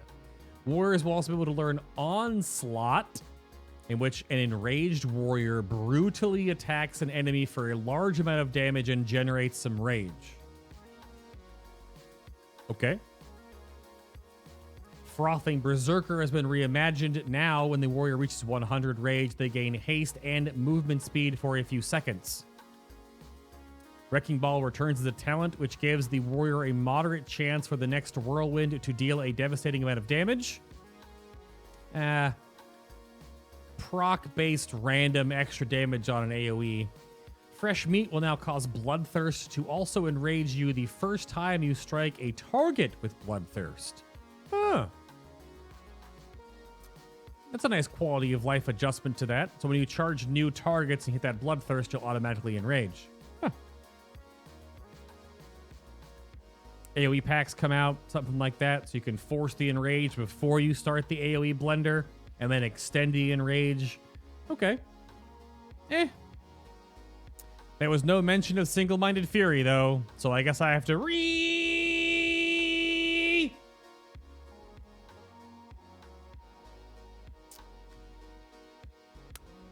Lame. Well, yes, that's the whole point of the unpruning. A lot of the quote-unquote new abilities are returning with something updated. That's the whole entire point. So, Protection Warrior. In their shining armor, not always, Protection Warriors are seen as a stalwart defender, but behind the shield stands a cold-blooded tactician. Protection Warriors can now tap into their brutal side with some reimagined talents. Best Served Cold increases the damage of Revenge, with the damage bonus increasing significantly after a successful dodge or parry has been made. Revenge costs no rage. Okay. Are they going to nerf Deep Wounds damage and Thunderclap damage then? That's all they do now. Menace has also been redesigned with the theme in mind, empowering intimidating shout to cause all enemies to cower in fear for a substantial amount of time. Question mark, how substantial? Does it break on damage? Knocking back those that are not the primary target. Interesting. So, no shockwave, but that's kind of almost not the same, but kind of. Indomitable will passively increase the warrior's maximum health by a moderate amount, and spending rage while the ability is active will heal their wounds. Their wounds. So, Legendary Bracers, kind of, from Legion. And Never Surrender will increase Ignore Pain by either a moderate or a significant amount based on missing health. Isn't that... Well, isn't... Part of that is already how part of that already works. But that's the same. Sure, Ignore Pain now prevents 100% more damage based on your missing health. I feel like some of this is obviously... There's been a couple of things like that during this whole rundown, where a couple of notes have been paraphrased from things that are already in the game. I still think the enhancement chunk or the Druid chunk's the biggest. There's a couple of things that you go like, but that's already in the game. But that's the entire rub. Yeah, the Brewmaster has a bunch too.